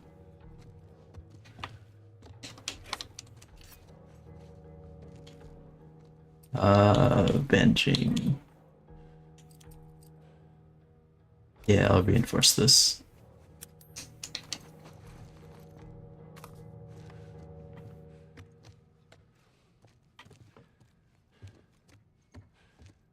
Anything else in here? Yes. A note. Oh boy. Okay. March 15th. We've finally crossed the Utah border. In a couple of days, we'll be back with the others. Today, the crew is in much better spirits. I've been worried about their morale since Greg and Tanya's passing last week. It's good to hear them laughing again. Robin came up to me and said, "Thanks for watching over us, Marlene. It was a small gesture, but I needed it." March 23rd. Ellie never made it. We arrived at the hospital. There was much celebration, at least from the others. I guess they're happy to see their old friends. We haven't seen some of these guys in over 10 years. After they told me the news, I couldn't eat. I couldn't talk to anyone. I should be grateful to just be alive, but right now I just want to shut my eyes for a bit. March 24th. They look at me and I know what they're thinking, that we're a bunch of incompetent grunts. What was I supposed to do? I thought I was supposed to die. My men were being hunted by the entire Boston battalion. I had to get her out of the city. How was I supposed to know the Firefly escorts were already dead? God damn it. I panicked. In the end, I healed pretty damn quickly and my men were more capable than I gave them credit for. More than a handful survived the army's attack. I should have kept her with me. Instead, I handed her off to a couple of smugglers. I failed you, Anna. I failed all of us. I am an incompetent grunt. April 25. Can't stand talking to any of them. I don't think I can take the stairs any longer. No way I can stay here. April 28. One of our scouts just radioed in. He spotted an older man and a young girl entering a tunnel by the bus terminal. He thinks she might have had red hair, but he's not sure. What if it's her? Stop doing this, Marlene. The recon squad is about to head out. I'm going to join them. April 28. When you're lost in the darkness, look for the light. She's alive. They're running tests on her now. Can't tell if I'm excited, scared, or just nervous. All I know is my hands won't stop shaking. What was that character's name again? Marlene? Gotcha. I wasn't sure if you were trying to set me up for a D's nuts joke. But you didn't seem like a kind of person to do that. In the first place. Second, I don't even know how that would work. Yeah, that's why I was trying to like think of all the ways you could turn it into a D's nuts joke, and then once I couldn't come up with anything, I told you the answer. Yeah,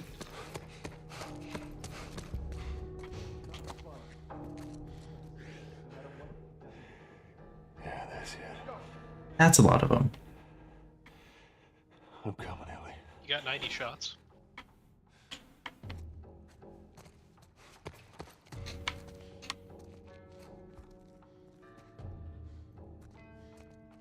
Oh yeah, that's a lot of them.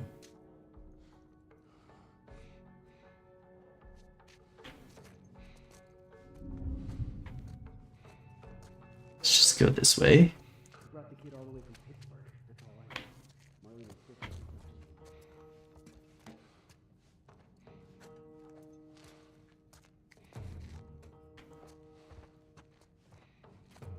think this might be one where I don't try and kill anyone. Because that's a lot of people.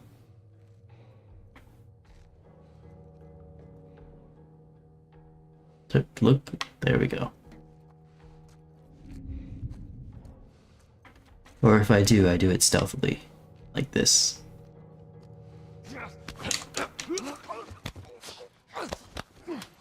Is there no shiv stealth kill? I thought there was. Over here with us. Don't let him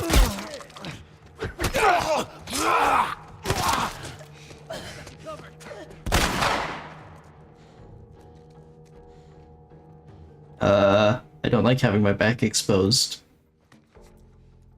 Cover me. I'm moving up.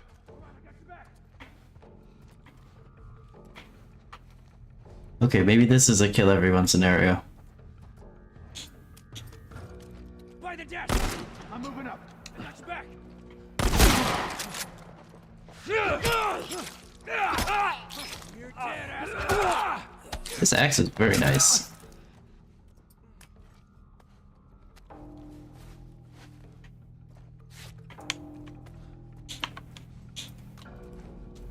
Don't lose him. I see him.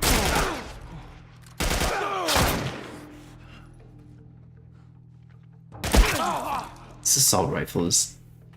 I'm not a fan. Okay, go. Watch my back. Damn it.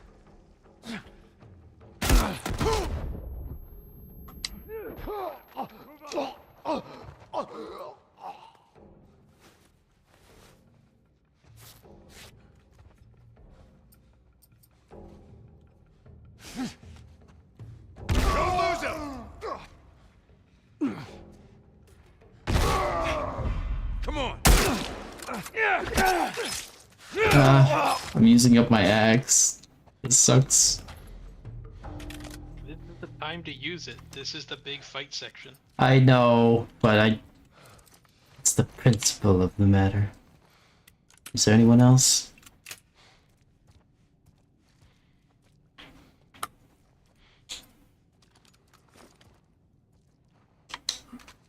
I think that's it. Damn, I used 2 nail bombs in that.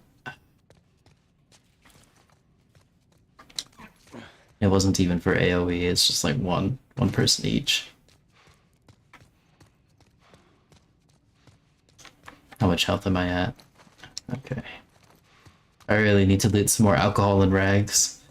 So I apologize for those that want to see me Has there been a progress. single point in this entire playthrough where you didn't need to loot alcohol and rags? The very beginning? Yeah, but at the very beginning your inventory was empty. Soon after I got my first alcohol and rags. I'll try buying it.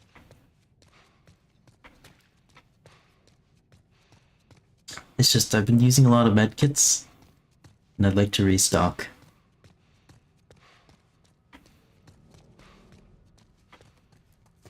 Okay, I feel like I'm going too far back. There was more spots there that I didn't go into, but it's fine.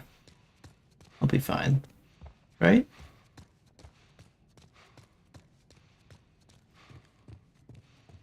I hope so.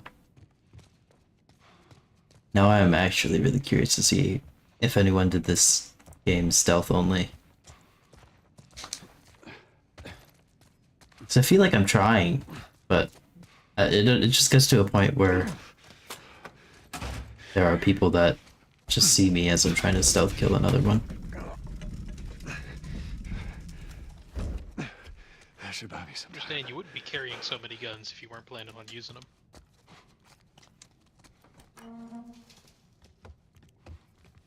Supplies? Any supplies? Oh.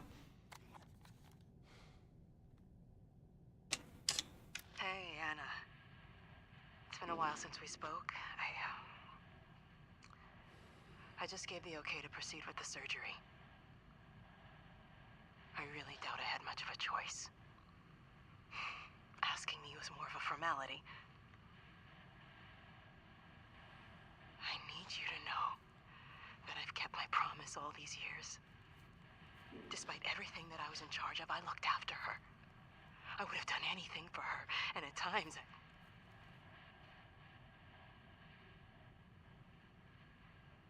Here's a chance to save us. All of us. This is what we were after. What you were after.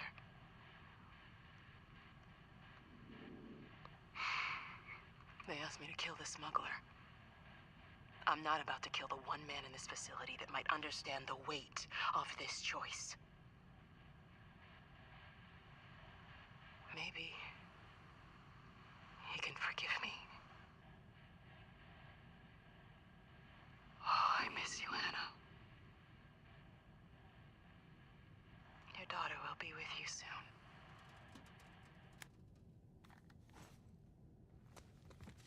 Anna is Ellie's mom. Obviously dead, so. So what do you think of her statement? Maybe Joel can forgive her.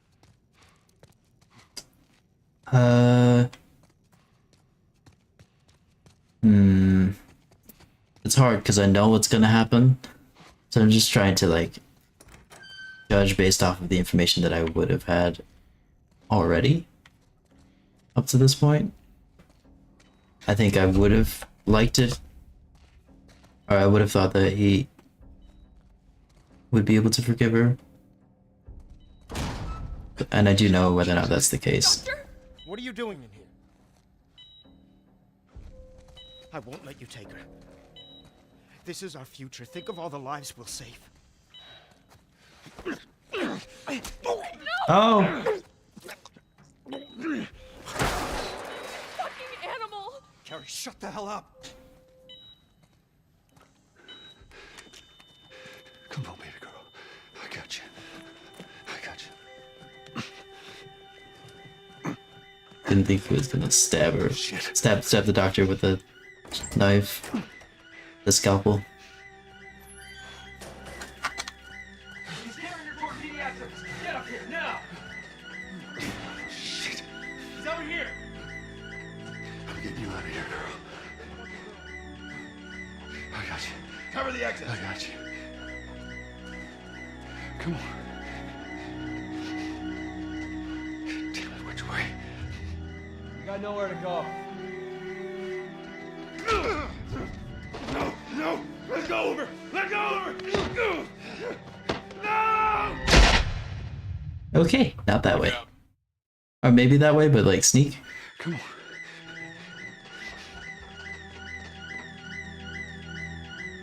Damn it, which way? You got nowhere to go. Go around the other side! We're okay. We're okay. This is your last chance. Drop her, now! I got him in my sight! I think it's pretty obvious he's not dropping her. Fire! Hey, stop! Oh, God.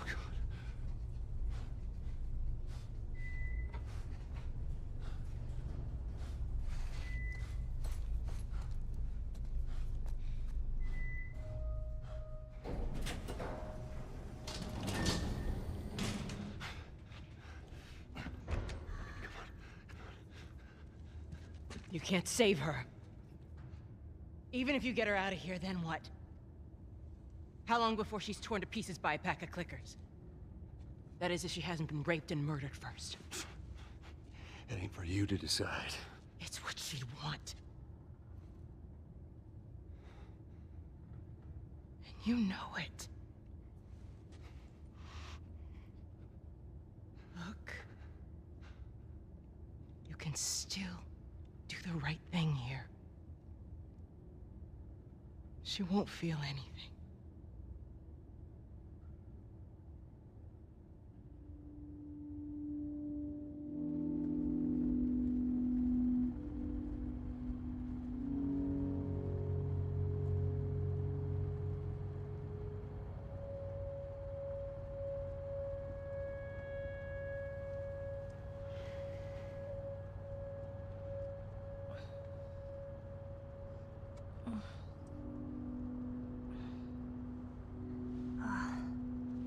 hell am I wearing?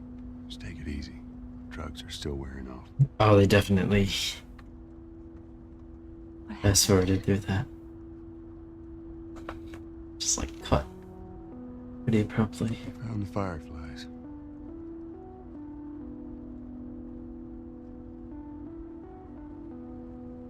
Turns out there's a whole lot more like you, Ellie. People that are immune. There's dozens, actually. Ain't done them a damn bit of good, neither. They've actually... They've stopped looking for a cure.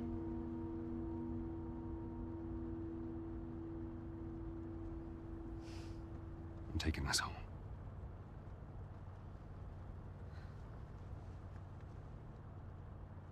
I'm sorry.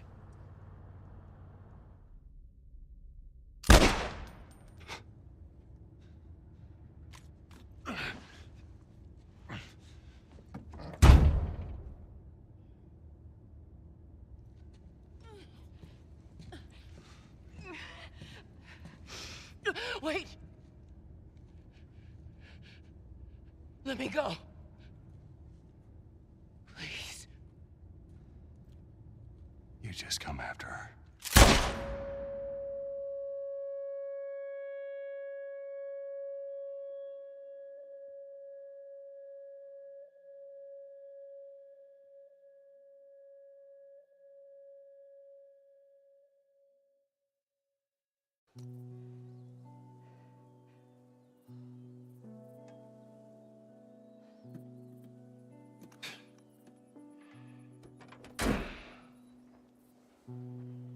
Well,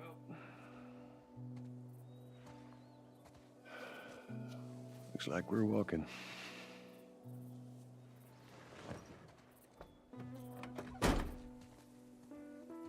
Should be a straight shot through here. Oh, I'm playing as Ellie.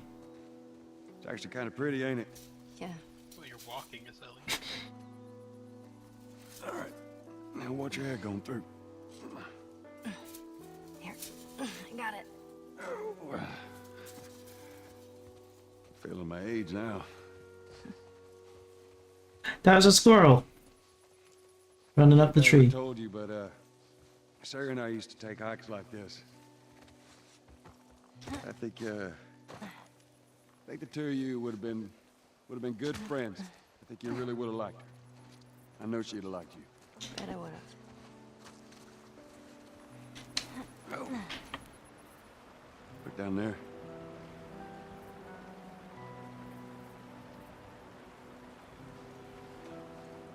Just a little bit further now.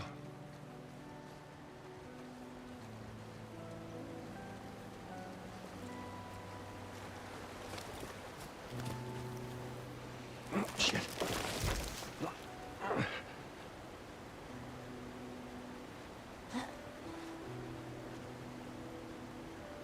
Here, I got you. Give me your hand. It's like spamming the buttons. All right, come on. Hey, wait.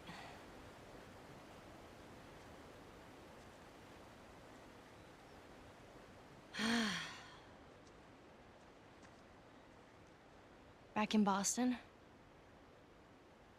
back when I was bitten, I wasn't alone. My best friend was there. And she got bit too. We didn't know what to do. So, she says, let's just wait it out. You know, we can be all poetic and just lose our minds together. I'm still waiting for my turn. Ellie. Her name was Riley, and she was the first to die. And then it was Tess. And then Sam. None of that is on you. Oh, you don't understand. I struggled for a long time with surviving. And you... No matter what, you keep finding something to fight for. Now, I know that's not what you want to hear right now. Swear but to it's- me. Swear to me that everything that you said about the Fireflies is true. I swear.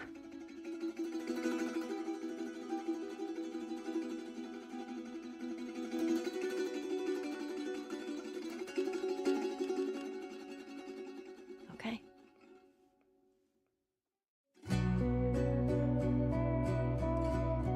And that's the end. And what an end it was.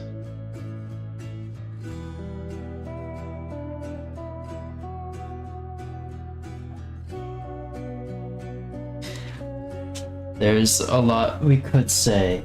I don't know where to start. Okay, well, I'll go first because I have something I do want to say. Sure. What is it? So, this is about the nature of the surgery. Yes? When Ellie and Joel arrived there, both of them were incapacitated. Yes. Ethically, and this is something that the Fireflies would know, this is something that especially the doctor and nurses would know. Ethically, if there is going to be a treatment that even has a risk of harm to the patient, I'm not even talking about death, just a risk of harm to the patient has to be fully cognizant and able to provide consent before the surgery can be carried out. So, Okay. Ellie was unconscious, Yes. and decisions were made by people who were not her guardians responsible for her about her undergoing a surgery that not only would harm her, but would actually kill her. Yes. That's not surgery. That's just murder. Everyone that I'm not trying to justify this or anything, but they were doing it under the assumption that that would lead to a cure for this infection. So they were putting the greater good over the individual. They were justifying murder by claiming to be working for the greater good. They truly believed they were doing it for the greater good.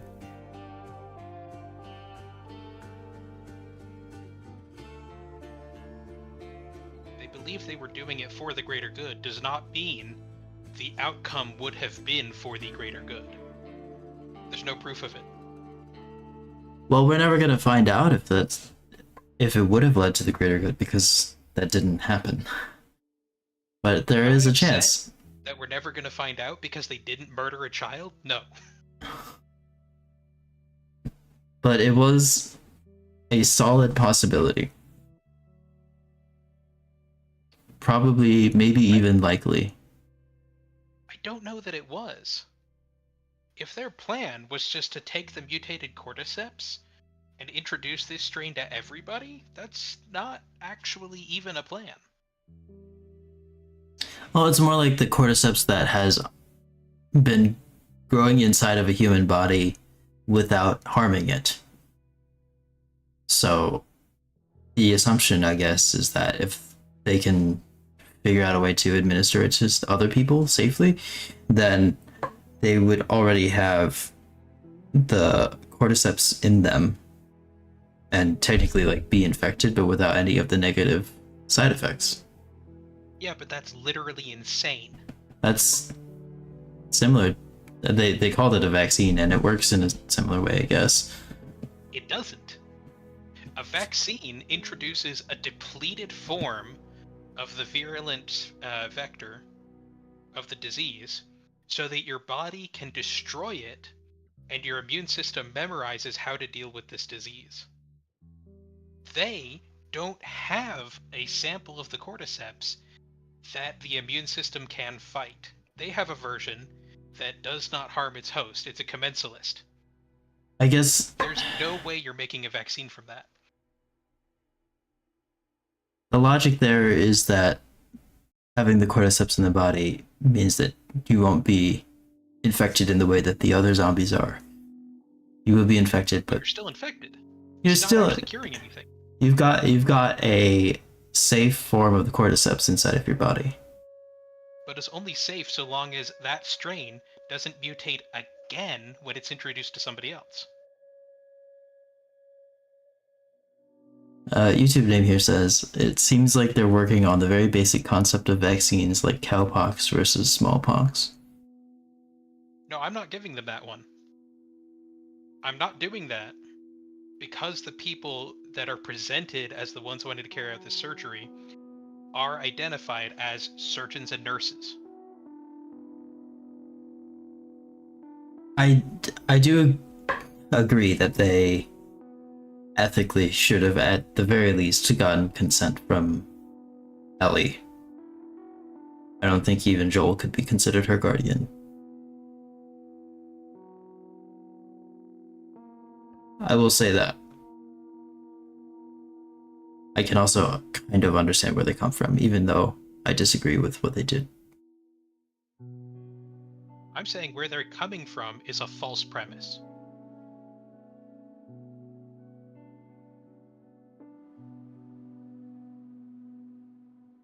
So you don't think there's a way they could have used Ellie to create a cure or a vaccine or something?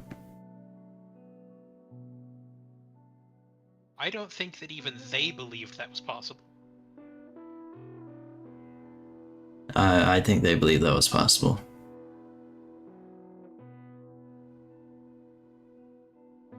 YouTube name here says, given Ellie's statements at the end there, what do we think her opinion would have been if they just explained the situation to her and asked? Oh, she was totally ready to sacrifice herself. Yeah, I agree she would have been ready to do it.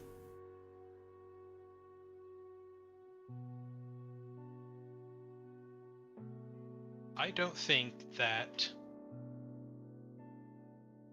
in practice there's that much of a difference between Fedra and the Fireflies. I think that they ideologically disagree, but in terms of the way that they operate, they are very similar.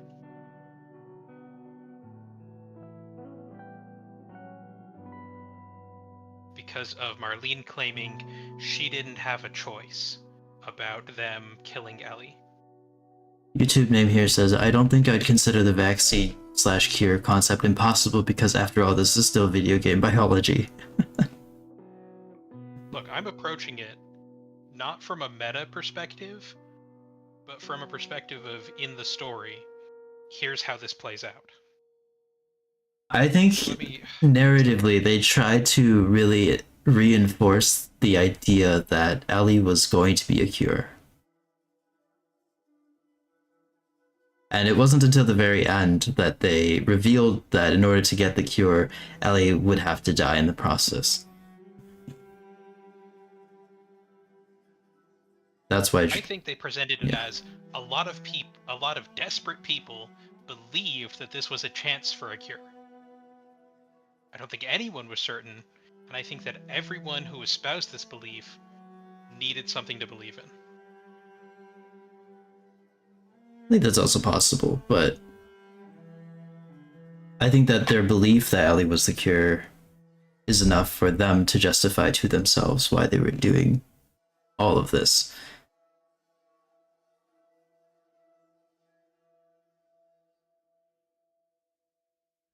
I keep blanking on the term. I should learn this one, finally, because I reference it all the time. There's a type of literary analysis where you're looking at it from the perspective of the characters, and there's another type where you're looking at it as from the perspective of the reader. But I can't remember what the names for those two are. I remember learning or hearing about this before, but I don't remember the terminology either. Disappointing. So I think in Joel's case, he starts off very skeptical that Ellie could be a cure. But the first big push he has is from Tess, who dies because she believes that Ellie is the cure. I think Tess was very quick to start believing that. And I'm not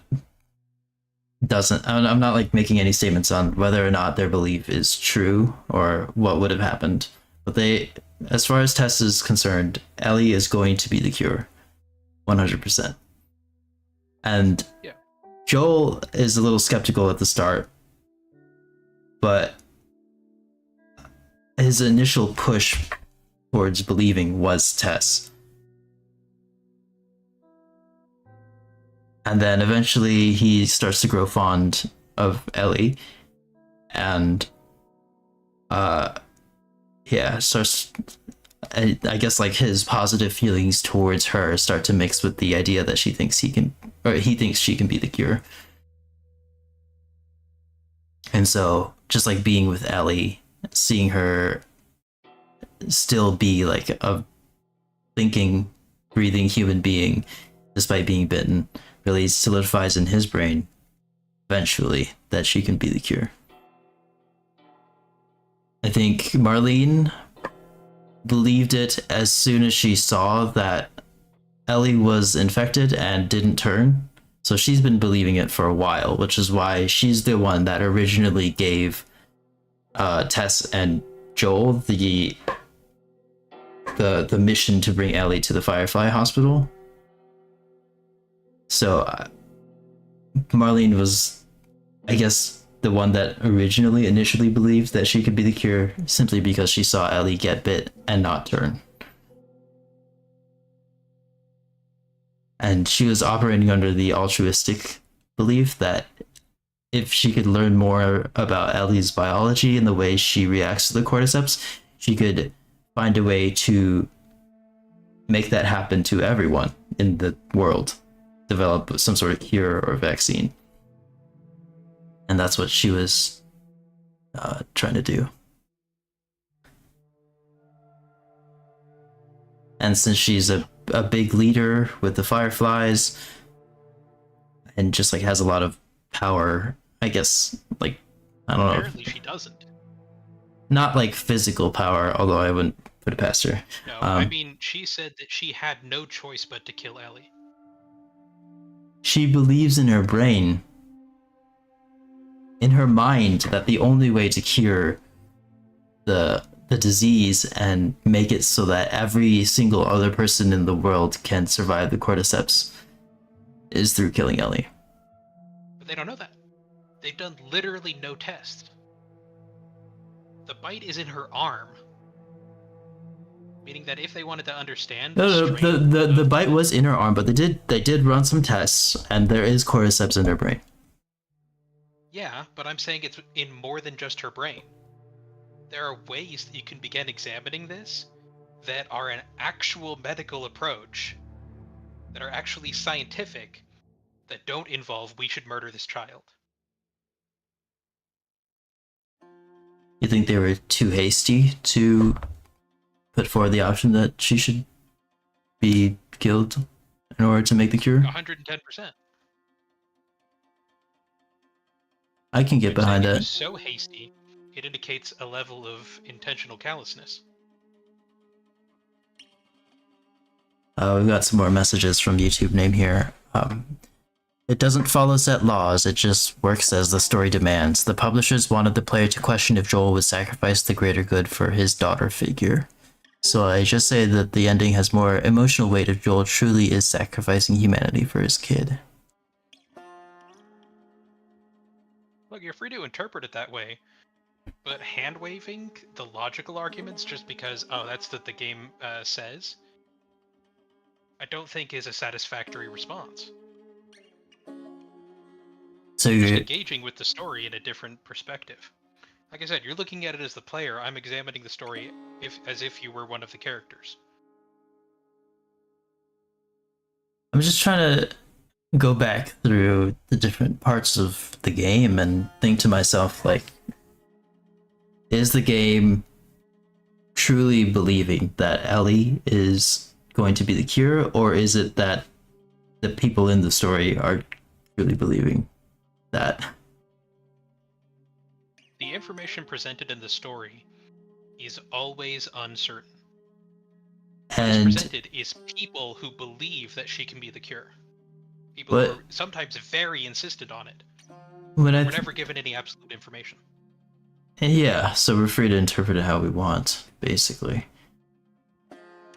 But when I think back to, like, a lot of the cutscenes, like Tess insisting to Joel that Ellie's going to be the cure, or Marlene insisting to Tess and Joel together that Ellie's going to be the cure, or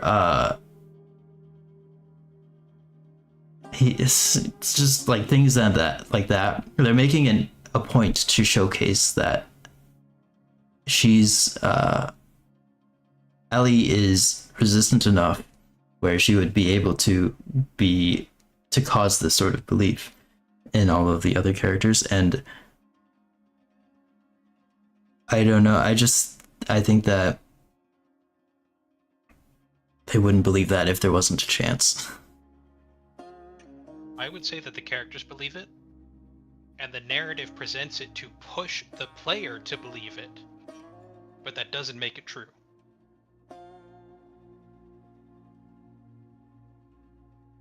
So you're not convinced that Ellie could be the source of the cure? No. And I'm doubly not convinced that the group whose first response was, we need to kill the child, would even be capable of creating a cure if it were possible.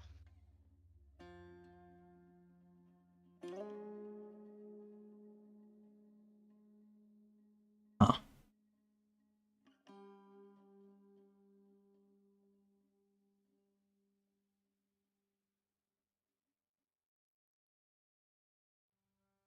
A tangentially related question.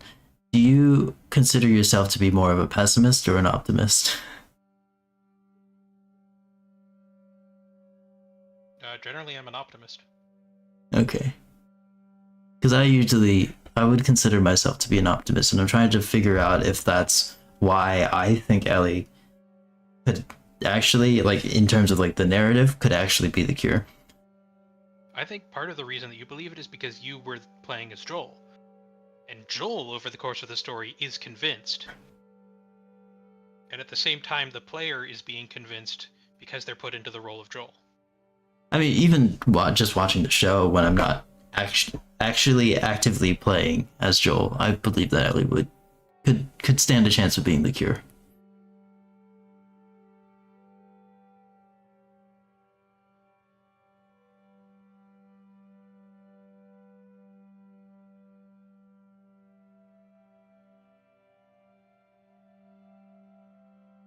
So anyway, that was the first thing I wanted to talk about, was my big problems with the medicals team of the Fireflies and the Fireflies in general.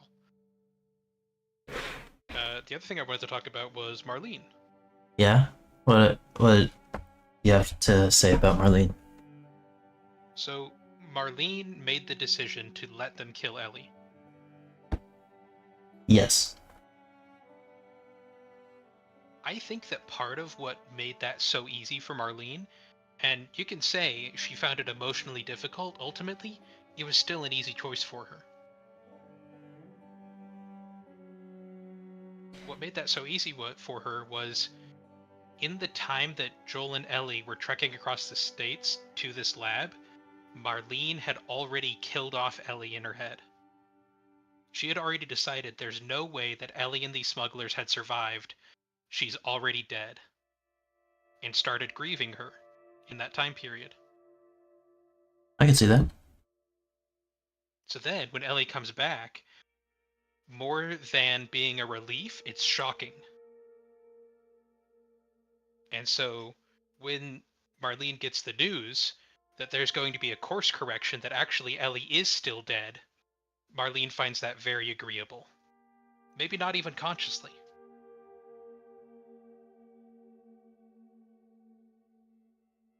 Because the human mind is weird like that. I can agree with that. That she had, over the course of the story and being separated from Ellie without hearing anything about her, had already assumed Ellie dead, and yeah, was in like an emotional, mental state where she had grieved for Ellie. So it would have been a little easier for her to sacrifice Ellie once she did find out that Ellie was actually still alive. I can agree with that. Reinforces this perspective is Marlene's confrontation with Joel at the end.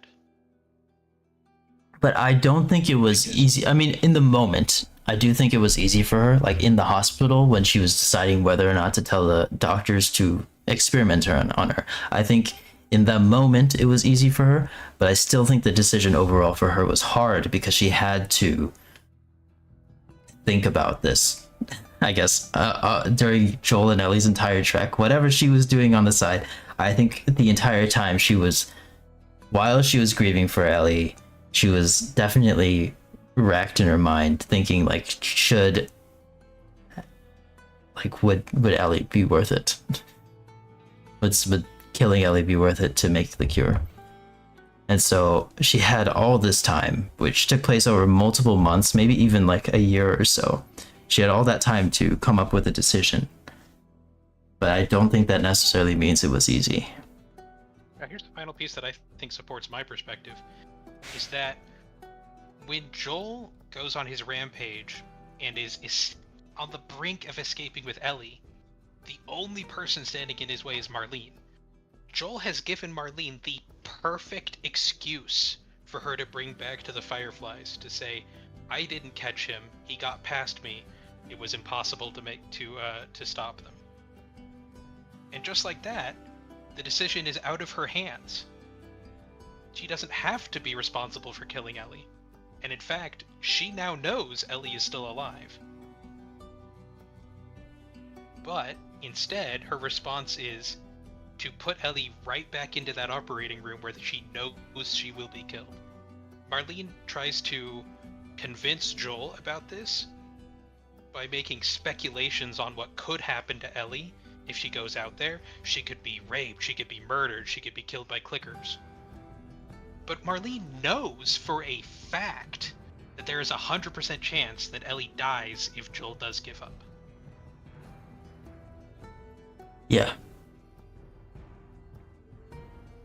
And that is what I think is significant of Marlene has made a choice to kill Ellie. And I say it was an easy choice for the reasons listed before. Will it haunt her? Yes, definitely. But was it a hard choice? No. And Marlene will say it's because of all of humanity. If she cared about all of humanity, she would have maybe focused a bit more on helping people and a bit less on fighting Fedra. Well, oh, there is New Game Plus. Speedrun mode? Oh no. Not speedrun mode. Oh, I guess it's just at the timer.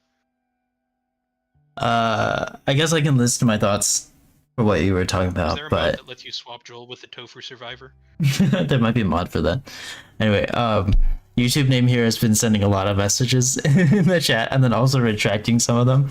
I think it I'll read them out in a second, but it does go to show that like this is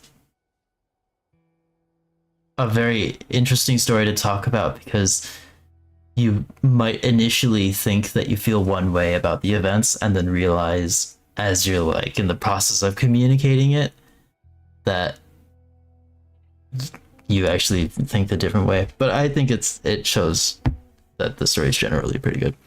Anyway, YouTube name here says, like, yeah, I think she was the source of the cure, but that doesn't matter. Joel's journey influenced him to believe that humanity / society as a whole wasn't really worth it. He's seen the worst of people in his travels, and this seems to have made his decision a lot easier. I'd consider myself more of a pessimist and still think that Ellie probably was the actual cure. And then elaboration that the deleted messages were an accident. Okay, I disagree with you about Joel's motivations. I think that over the course of the story, he had a very comedic storyline. That is to say, he started at a low point and then rose to a higher point by the end of the story. I think that Joel the smuggler, who will kill on orders from Tess, who is hardened and constantly running checks of cost versus benefit, who isn't interested in anything other than getting what he has earned out of the people in the city. I think that Joel doesn't believe in humanity.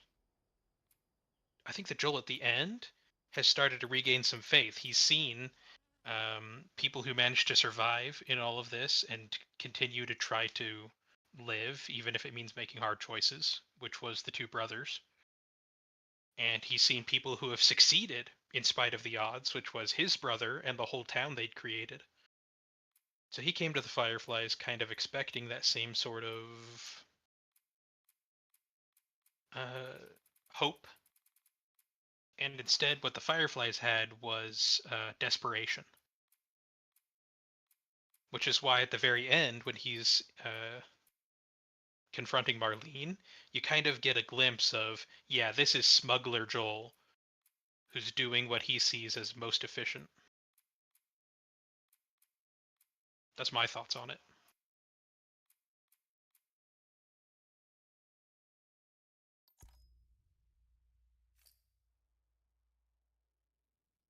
Well, it really is a Resident Evil style. You pay points to get extras. Yeah. See if there is a model swap. Model swap? I don't think so. YouTube name here says, true, Joel has grown and does care for people more, but I think that the really intense test he goes through at the end has kind of boiled him down to his bare bones. Something that I saw in the behind the scenes portions, because at the end of every The Last of Us TV show episode, they have interviews with the cast and the showrunner as well, who is the same as the game director. So one thing he tried to drive home, or said that he tried to drive home, it was that even if you don't necessarily agree with what Joel did at the end, you should at least understand why he did it. And whether or not you agree if that was the right choice is what he hopes to be the source of conversation for people discussing the game. And I guess the reasoning behind why Joel is willing to kill everyone in the hospital is because he has started to treat Ellie as his daughter. And his love for her, I guess, matters more to him than keeping other people alive. You can get really close. Ugh. Anyway, you see what it does to their lip? what? Oh, the upper You see lip? how it like rips up their lip? Yeah. Yeah. I kept thinking that in some of the skeletons we see, you'd be able to see the skulls deformed as like an indication that this had happened to them, but I don't know that we ever saw that. Of like, not necessarily people who had like turned into a zombie and died, but people who had turned into a zombie and then been killed and then rotted.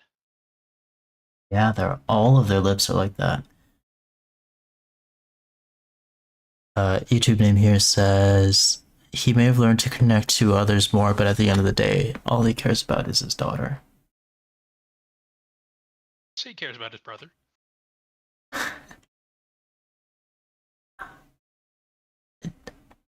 I think if Joel had to choose between keeping his brother alive and keeping Ellie alive, at the end of the story, I think he'd choose keeping Ellie alive.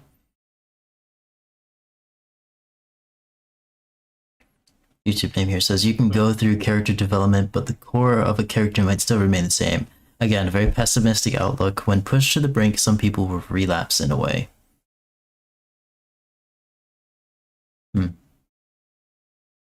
I think, I don't know, I tend to view myself as more of an optimist, but there's truth in that. I just don't think character development is that cut and dry, and I don't think it was a relapse. I think that the Joel that they needed at that time was the one who's perfectly capable of executing Marlene.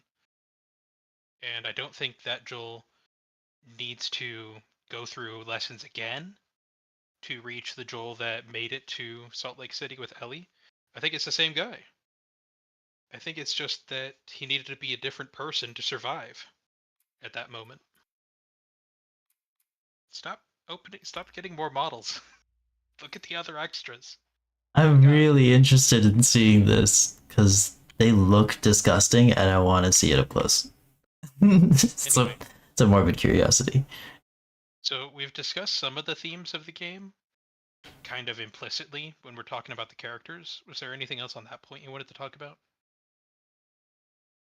Uh, in regards to themes, Yeah. I'll answer that in a second. Just we have more messages from YouTube name here. I keep accidentally misclicking and fragmenting my thoughts even more. Relapse isn't the best word, but I'm just trying to say that learning the power of friendship sometimes don't mean shit in an apocalypse.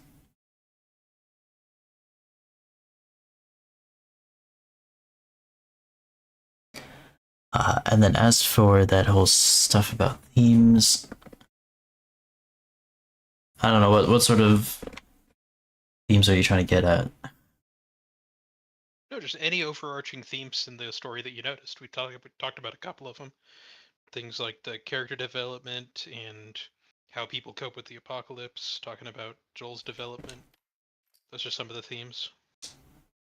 But if there was anything we hadn't talked about yet that you could think of that you wanted to bring up specifically. Well, they do have skins. I told you.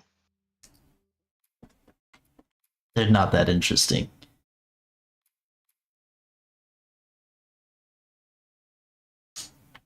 You don't want to give Joel a jacket? It also makes his hair longer.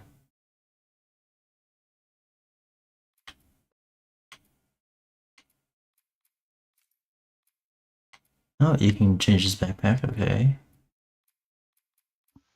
Oh my god, you can finally fix the stupid grips on those guns.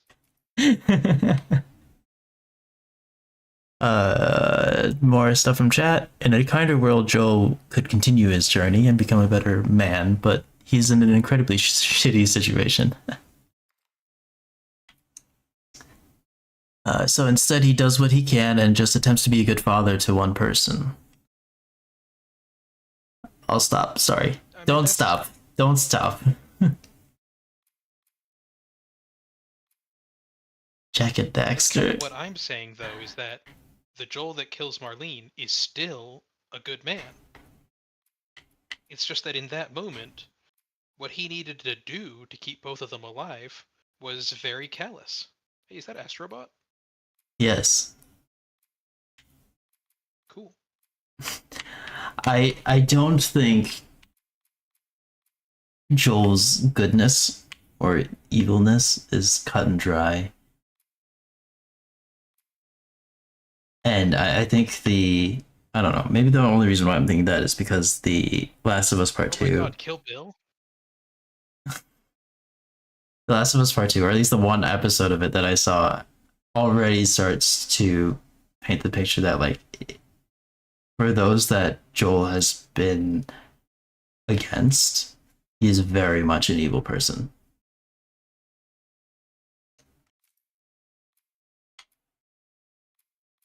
I love the mascot backpack.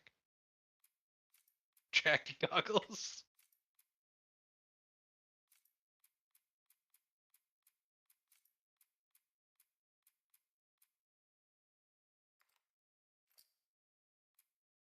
So I wanted to ask you about themes because there was one last one that I wanted to bring up, which was the name of the game, The Last of Us. What does that mean to you?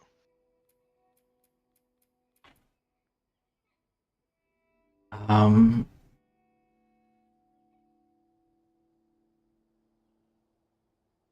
hmm.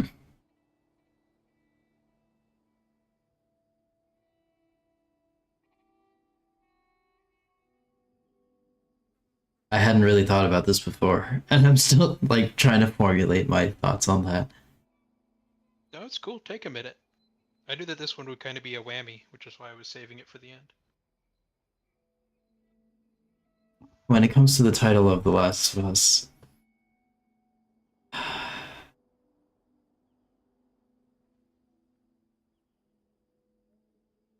Last of Us,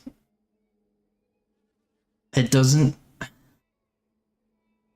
I guess from an initial standpoint, it doesn't make sense because it's shown that there are plenty of people still surviving in the world. There's not like one person, and it doesn't seem to be getting toward that point. Well, The Last of Us might not be referring to any individual person in that case, I guess, because it's not referring to Ellie or Joel or any of the other characters, because there are more than one character. I guess I'm taking this on more literally than I should. No, it's a valid interpretation. I just want to hear what you think.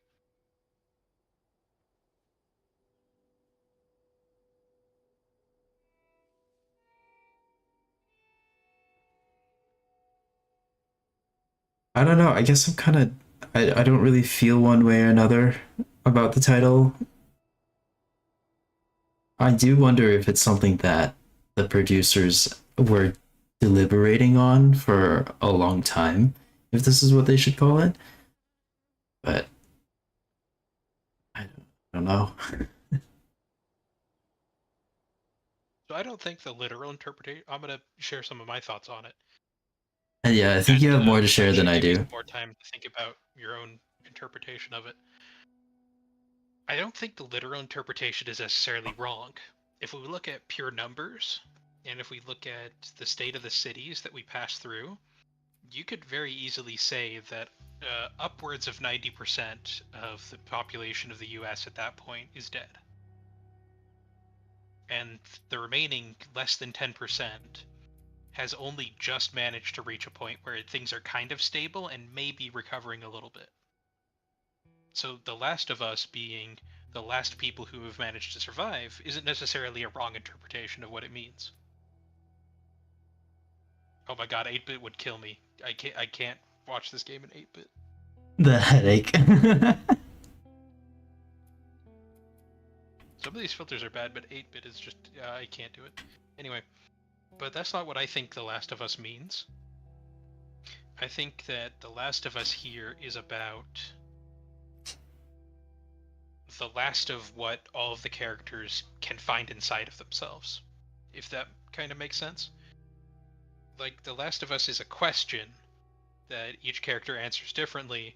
In when I'm in this extreme scenario and I'm totally almost without hope and I'm struggling constantly, what can I find? What is the last of me that I can look to say I need to keep going? And so The Last of Us is then the collective of what keeps everyone going in this apocalyptic scenario. Because every single person in the story has lost so much. So do you think And this some people are situation fully aware of everything that they've lost, like Ellie, who grew up not even knowing about most of the stuff that constituted society before that. So do you think the situation that the world presents to the characters really pushes them to be who they are at their core? As in, like, this I the don't last think it's bit a matter of who remaining? they are of their core. I think that's a little different from what I'm trying to get at.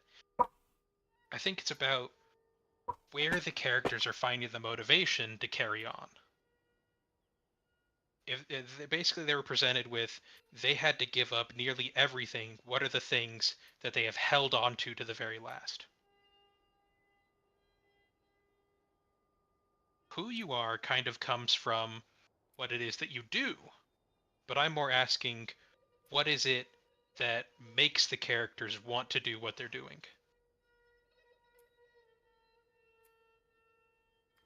So who you are is a result of your actions. I'm asking, what are the motivations that keep people around? That's The Last of Us. That's the last thing that everybody can find that'll keep them moving forward.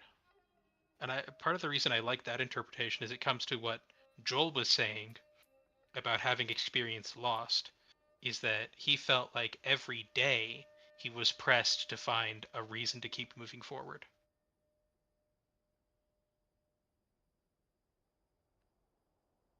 Yeah. I guess going back to the themes, one that they kept mentioning was like, how do you find the motivation to go forward? And I think the consensus that the story settles on is that once, like, you gotta find someone or something that you really care about protecting, and that's how you can go forward. And Joel finds that in Ellie. When it comes to what you were saying about Last of Us, like as a title, I'm still formulating my thoughts on it. I'll read what YouTube Name here says. Very smooth. Because those are probably the last surgeons in 200 miles. They all had families and people who loved them, but still, they were still doing something morally unacceptable. Really well written. The situation just sucks. I think there's a surface level interpretation where it is talking about the dwindling remains of humanity. Even remaining settlements won't last for that long. But there's also a deeper meaning. The YouTube Name here deleted that message. As for a more emotional outlook, I believe they are typing it up right now. What I was trying to say is that what they were doing wasn't just morally unacceptable. It It was also ethically forbidden for a doctor to do this, and medically inadvisable. Like, the quote-unquote surgeon was just behaving in a completely incompetent manner. To the point where I say he's not trustworthy at all. Do you think this moral incompetence translates to scientific or medical incompetence? No, I'm saying the opposite. I'm saying his medical incompetence is a contributing factor to what makes it morally unacceptable.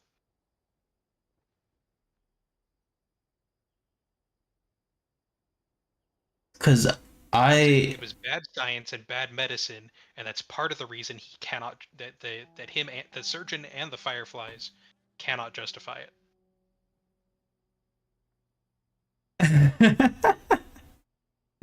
YouTube Debut says I type so much. Ah, fuck it. I'll just agree with Niall's deeper interpretation of the title. um, back to the doctor thing. I think I do believe the doctors could have found a cure or found a way to make a cure out of what they were doing with Ellie. I do think that they were being morally bad. I do think that the scientific know-how and the applications of like what they have learned and like I think they would have been able to make a cure, but I think that they definitely should have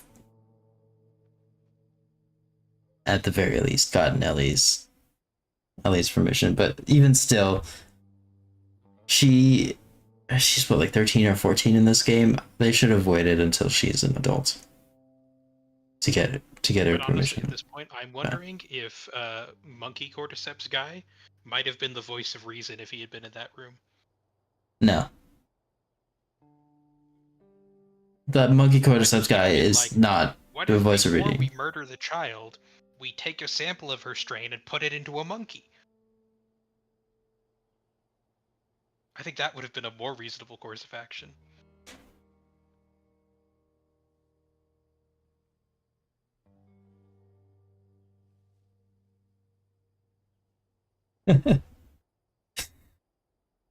So yeah,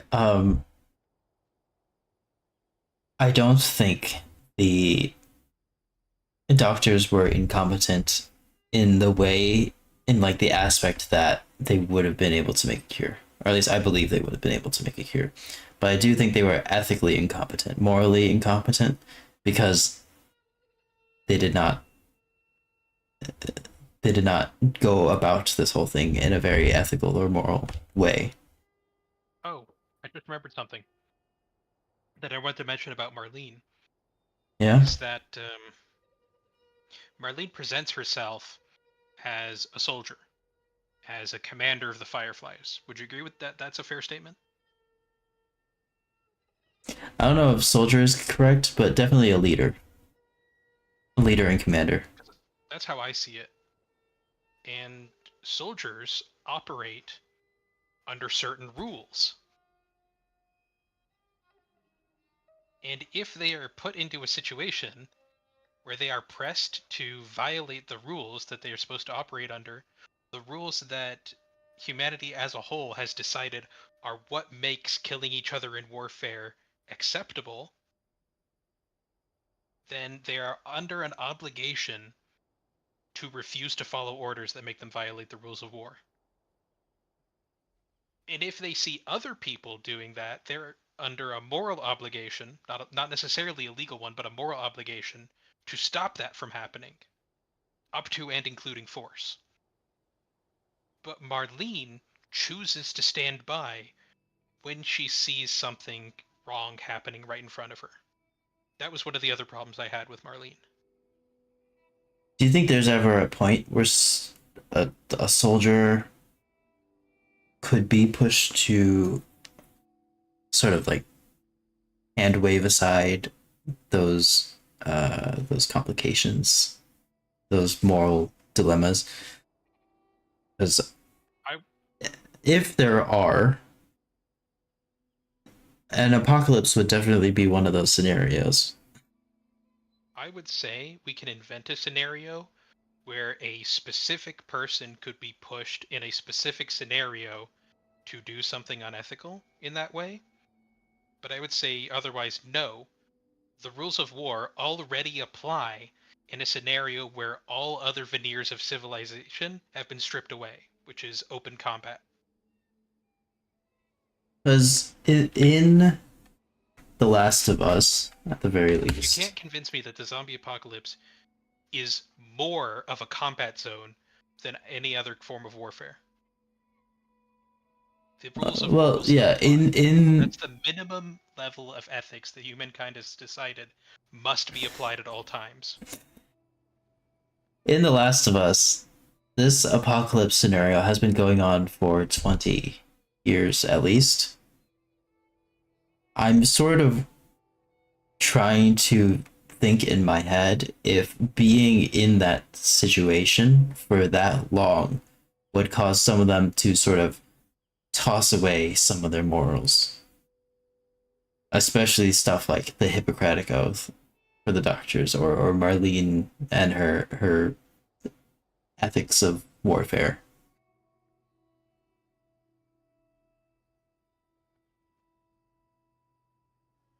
But that's kind of what I'm getting at.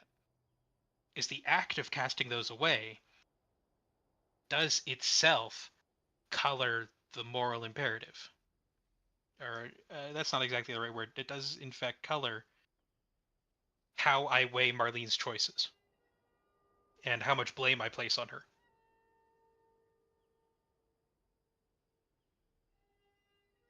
Do you Do I think? think that she might have had her morals eroded to the point where she doesn't see a problem killing non-combatants, killing women and children, or killing anybody?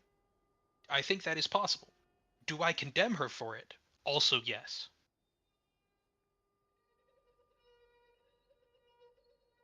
Because Okay, it's possible to go through this without losing sight of those things. okay, I can get behind that interpretation. I can understand where you're coming from now. We got some On an more. individual basis, people's morals might shift, but this is Got some more messages the in one chat. agreed set of rules. The Last of Us could also refer to the fact that people with our interpretations, morals, and perceptions are rapidly dying out. The world is forever changed, and the people who knew what the world was like before are rapidly aging and dying. And yeah, a world ending catastrophe would absolutely cause moral shifts. It would, but I condemn the people who experience them. Yeah, because And I'm I'm just. willing to, I'm not I'm. saying this is an absolute, because Joel was in that same spot. Joel was killing people. Joel was being sort of a gangster, an arms dealer, a smuggler. I'm But just trying to he changed think. what he did. That was the first step in looking for redemption is always changing what you do. I'm just trying to think that, like, if I were put through these 20 years of apocalypse, if I eventually heard that Marlene and the Fireflies were going to kill a child to make a cure, if that is something I would be opposed to in this completely hypothetical situation. Because right now, I do have an issue with the way the doctors and Marlene and the Fireflies handled all of this, and even Joel to some extent. But that's because I'm coming from a society that has not gone through the zombie apocalypse. I'm wondering if humanity's ethics and morals have changed through the course of this whole scenario. And So what I'm saying if that is the case, we if already have structures in place for the most extreme possible circumstances. if And when you overlook those, then you reach criminal behavior. Things that are never morally acceptable.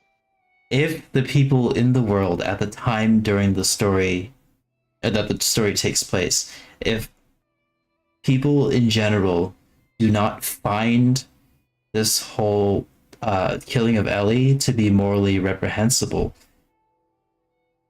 in the end, is that something that we could argue again? Or I don't know where I don't know how to phrase my thoughts right now. We're I trying guess. to ask if we're able to judge them, even if the consensus at that time in that setting was not the same as our own.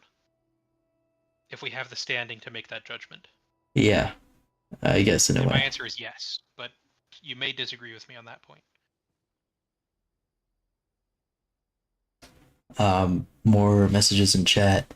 It just shows that people like, quote, us, who would rightfully judge Marlene and the Fireflies, just don't really exist in the setting anymore. The morals and views that make us different from the people of the past and future are eroding, hence the title, The Last of Us.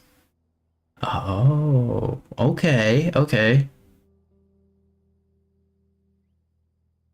So in this, so you're saying that The Last of Us is referring to the people that would take opposition to what happens in the story,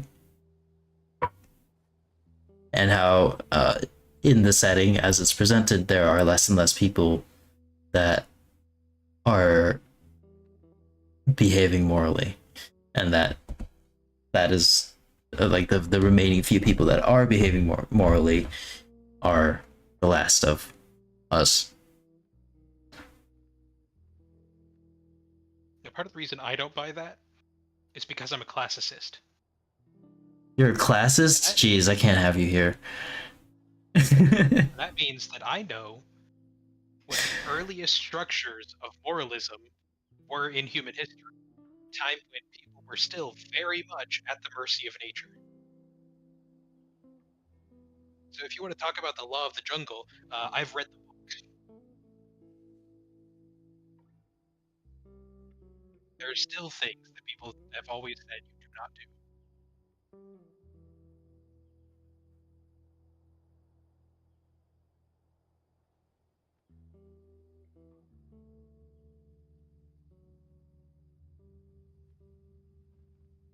But if the setting were to be presented in a way where all of these things we find morally reprehensible aren't, does it even matter what we think? I think I that is guess. a question verging on the absurd. That's my opinion.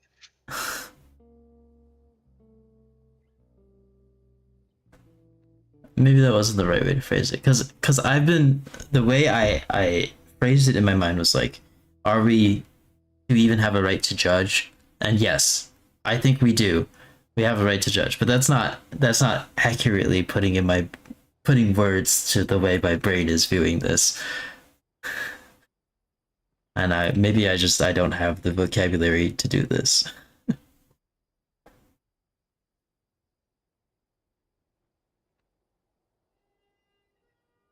Anyway, there's some behind the scenes stuff. I'm curious.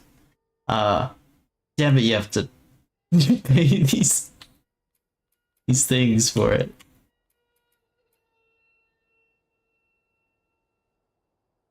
Duration 1 hour and 50 minutes. Well, I wanted to watch it, but it's an hour and 50 minutes long. Okay, there's one that's like 9 minutes. We got another message in chat. I'm just saying that societies change over time, and a catastrophe like the cordyceps would change things so significant that whatever society emerges afterward would be quite different from, quote, us. And I'm saying humans don't change as much as people like to think they do. Across the entire arc of all of human history, people are always people.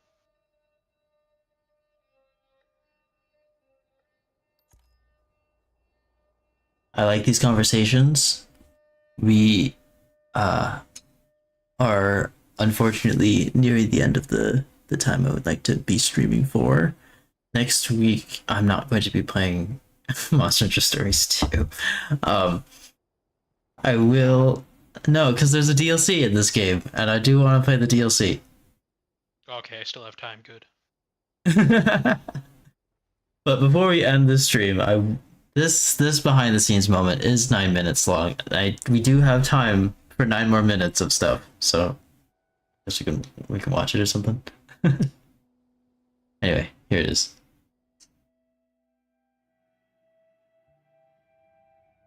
If it will load. Oh, here we go. It's extraordinarily humbling, and I mean, it's kind of beautiful in a way that as creators we get to do something that's true to our hearts, and then other people pick up on that same sort of passion. We're taking all these risks with the game and making a more complicated game, a more nuanced story than we've ever done before, and it's something we really wanted to play, but we had no idea what the public, how they would react to it. And of course it was really, really exciting for us to see that people didn't just buy into it, but they were really excited about the world and the story and the themes and the subtext that we were putting into it. Really, people just got the game 100%. You know, as an artist, as a creator, you want people to love your work. You want to cause some emotional reactions. So it just kind of leads us and encourages us to keep going in the directions that inspire us.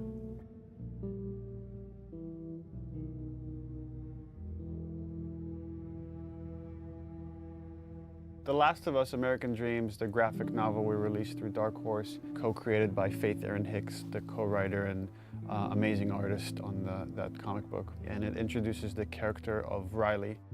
And in it, we get to see kind of Ellie coming out of her shell, and she starts taking on these attributes from Riley, but it's the first day they meet.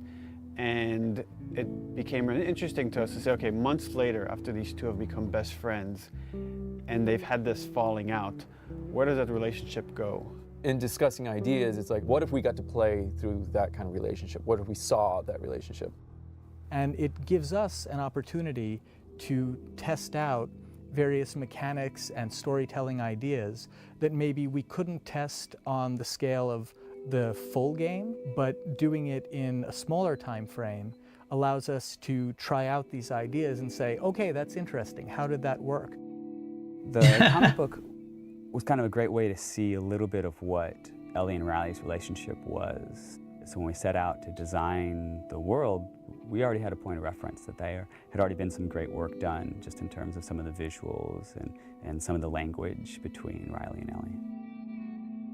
I think we had a sound story pretty early on that we felt was compelling enough to okay, that justifies us moving forward with the idea of single-player DLC. Now you have a team of some burnt out, frazzled people that you're trying to say like, okay guys, let's go again. Can we do it again? And that's a lot. That's a lot to ask of anybody after 3.5 years of grind. I think that this is more about the DLC than the main story. More about It is about the DLC. who she That's was why it said The before Last all of Us this. Left Behind. We also felt like some people were wondering what happened in that time span between when Joel gets really injured and then you play as Ellie. And I felt like I wanted to meet Riley. Like I want to know her. I read a little bit from like the comics, and you kind Maybe you of should have saved this for next stream. You kind of really Oh don't well, meet them it's fine. until you start to see them, and once you get the actor in there, once you get these people, they really start to come out. All this time I thought you were dead. Yeah. It was interesting sort of this time around to be with someone new. When Yanni came in during casting, I was like, that's totally who I saw in the comic book. That's totally her, that's totally who I heard. You need to cast her. I was a bit intimidated to kind of come on to something that's so big. It's different, you know, Ashley started with it and you're, you know, coming in, I guess, you know, as a sophomore, you know what I mean? Like, you feel like, oh gosh, am I gonna fit in? And then, will I really be able to live up to the standard that's so high? With The Last of Us, we got to see the events that led to who Joel is during the game. We never get to see that with Ellie. With Ellie, you know, we're picking her up at the outset of the journey. What this DLC really allowed us to do is focus on Ellie's life prior to that journey. And we get to see, you know, she's just a kid. Yeah. Despite, you know, the We'll get to it after. You get to see her have fun, and After you get this to done, see I her guess. playing with her best friend, and you get to see her. Or do we even want to watch the rest of this? Because it has so much to do with the DLC. Maybe not. Oh well. Okay. I guess we could stop the behind the scenes here.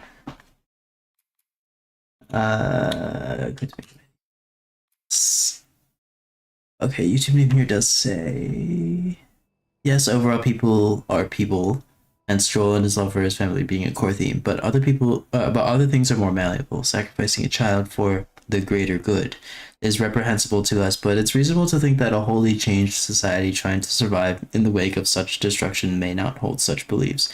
The game is set during a time where the last people who would rightfully object to Ellie being murdered are kinda gone.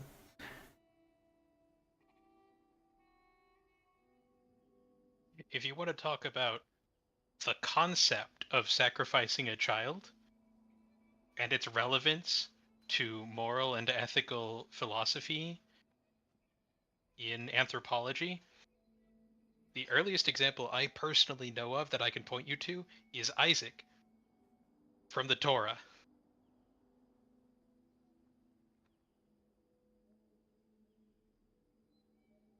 You know, from The Binding of Isaac. The one where his father was asked to sacrifice him, and at the last moment was stopped to demonstrate that sacrificing a child is never something that would be considered ethical.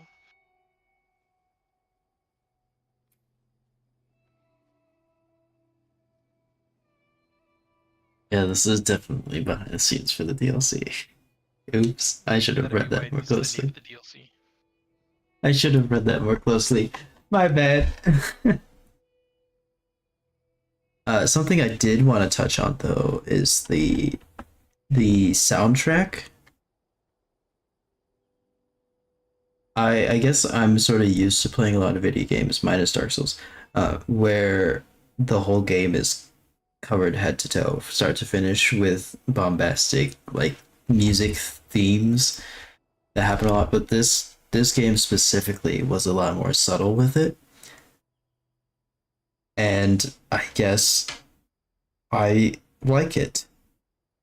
I'm sure the other method of making sure that there's always something to listen to is it has its own merits, but in this situation it sort of allows the player to really focus on the story being told and the gameplay that's happening. And I like the tracks that play and the fact that they are like a lot more subtle. And it's something I wasn't paying attention to until like last stream or the stream before, how they really like have crafted and handpicked when to play these tracks, and even when they do play them, it's a lot more like in the background and there to emphasize what's going on. It's usually during a cutscene, But it didn't really hit me. Like I started picking up on it, but it didn't really hit me until that scene with the giraffe this stream. Those giraffes that were in the park. Cause just sitting there watching the giraffes and then having that very like blissful, peaceful music really added to it. Cause normally in the game when you stop and just like look at a scene, there's no music. Even in parts where like Ellie is trying to point out that like, hey, this view is really good. Maybe stop and look at it. There's not a whole lot of music playing, but that giraffe. I guess the point I'm trying to make is that giraffe scene was well done. I like that giraffe scene.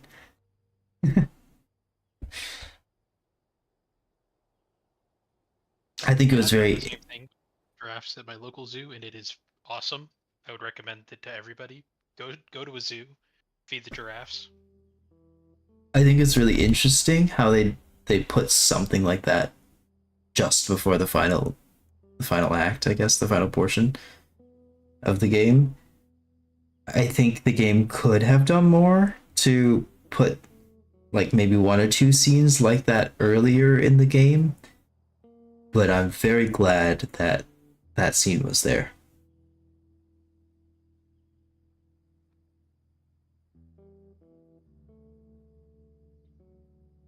I don't know.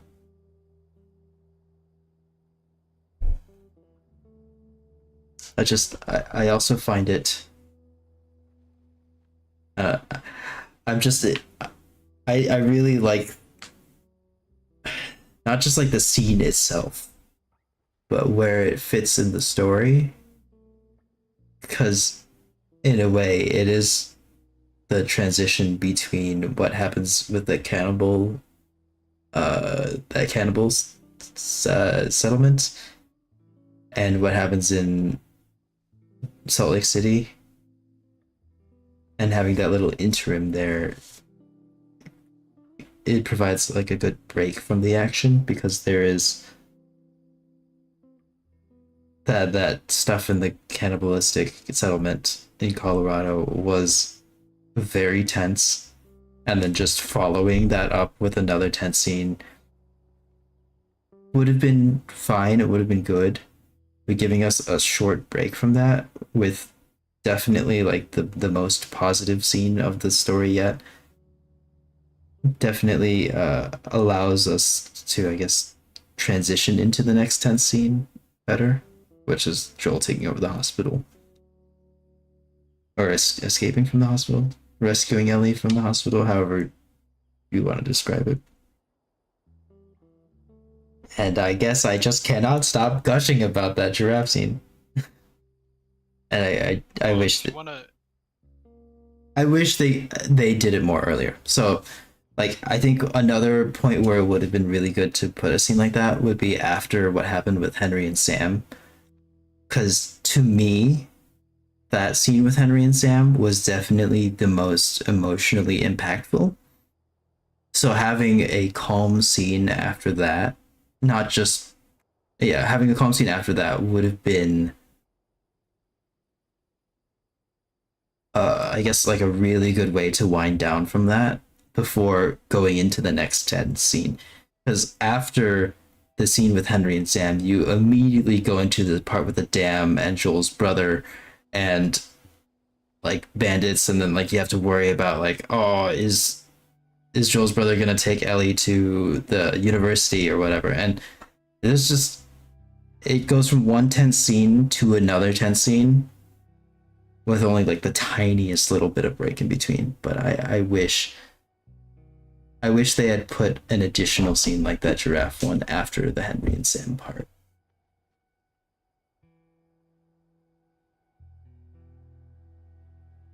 Because I guess in a way, I'm still going on about this. The giraffe scene was also a way for Ellie and Joel to decompress after what they went through. Because Joel just got shanked by a huge piece of rebar, and made a recovery from it, and Ellie was almost cannibalized, and they both come out of that like not really discussing the way they feel, and just like seeing the scene with the giraffe was really really nice, and it was a way for them to sort of process it, and then also a way to give us as players and viewers the time and space to process that and get ready for the next part. And I didn't get that with with what happened with Henry and Sam. I mean, granted, I did a little bit because I stopped the stream right there and we had time to discuss it and decompress. But if I were just a normal player, someone that wasn't streaming it, I would have gone straight from that Henry and Sam scene to all the stuff that was happening in the dam with Joel and Joel's brother. And that wouldn't have given me time to really process and decompress and relax and like calm down after what happened with Henry and Sam. So yeah.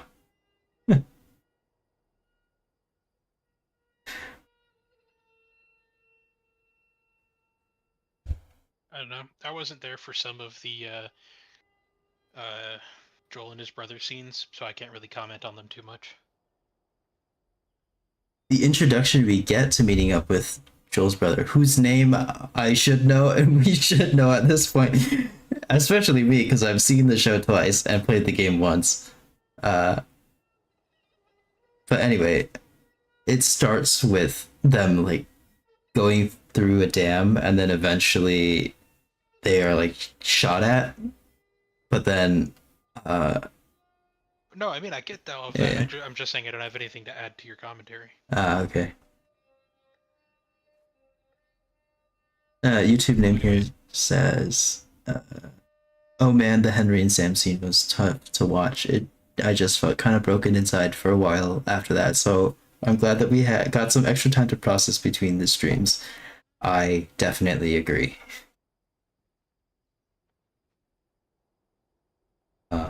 But I think I'm gonna end this stream here. Oh, I was going to tell you, if you wanted to put a nice bow on everything, here's the question for you. If you were to recommend this game to somebody else, how would you describe it to sell it to them?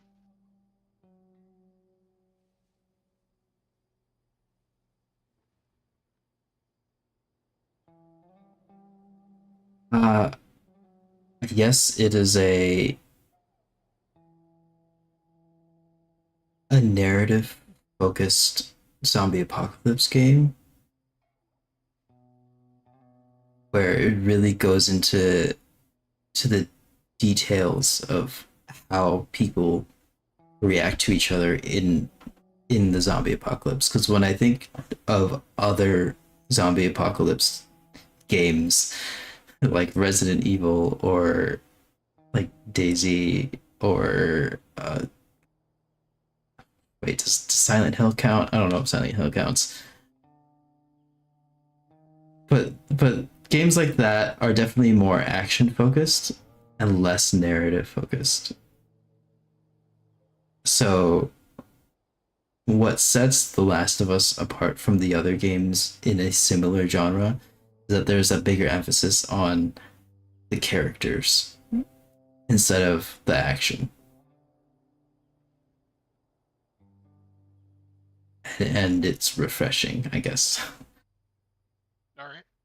I think that's a good pitch. All right.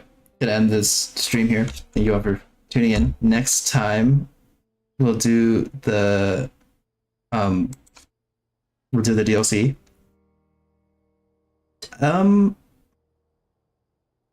It will be a little more emotionally charged. If it happens the same way it does in the show, it might be it might be a little rough towards the end narratively. Yeah, the rest of the game wasn't. Yeah, no, yeah, you're right. You're right. But when I think about like what hurt the most to see, it was Henry and Sam. and something kind of similar happens. If it takes place, or if it happens the same way that the show does.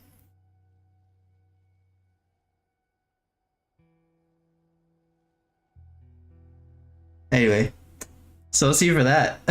Bye bye. Have a good one, y'all.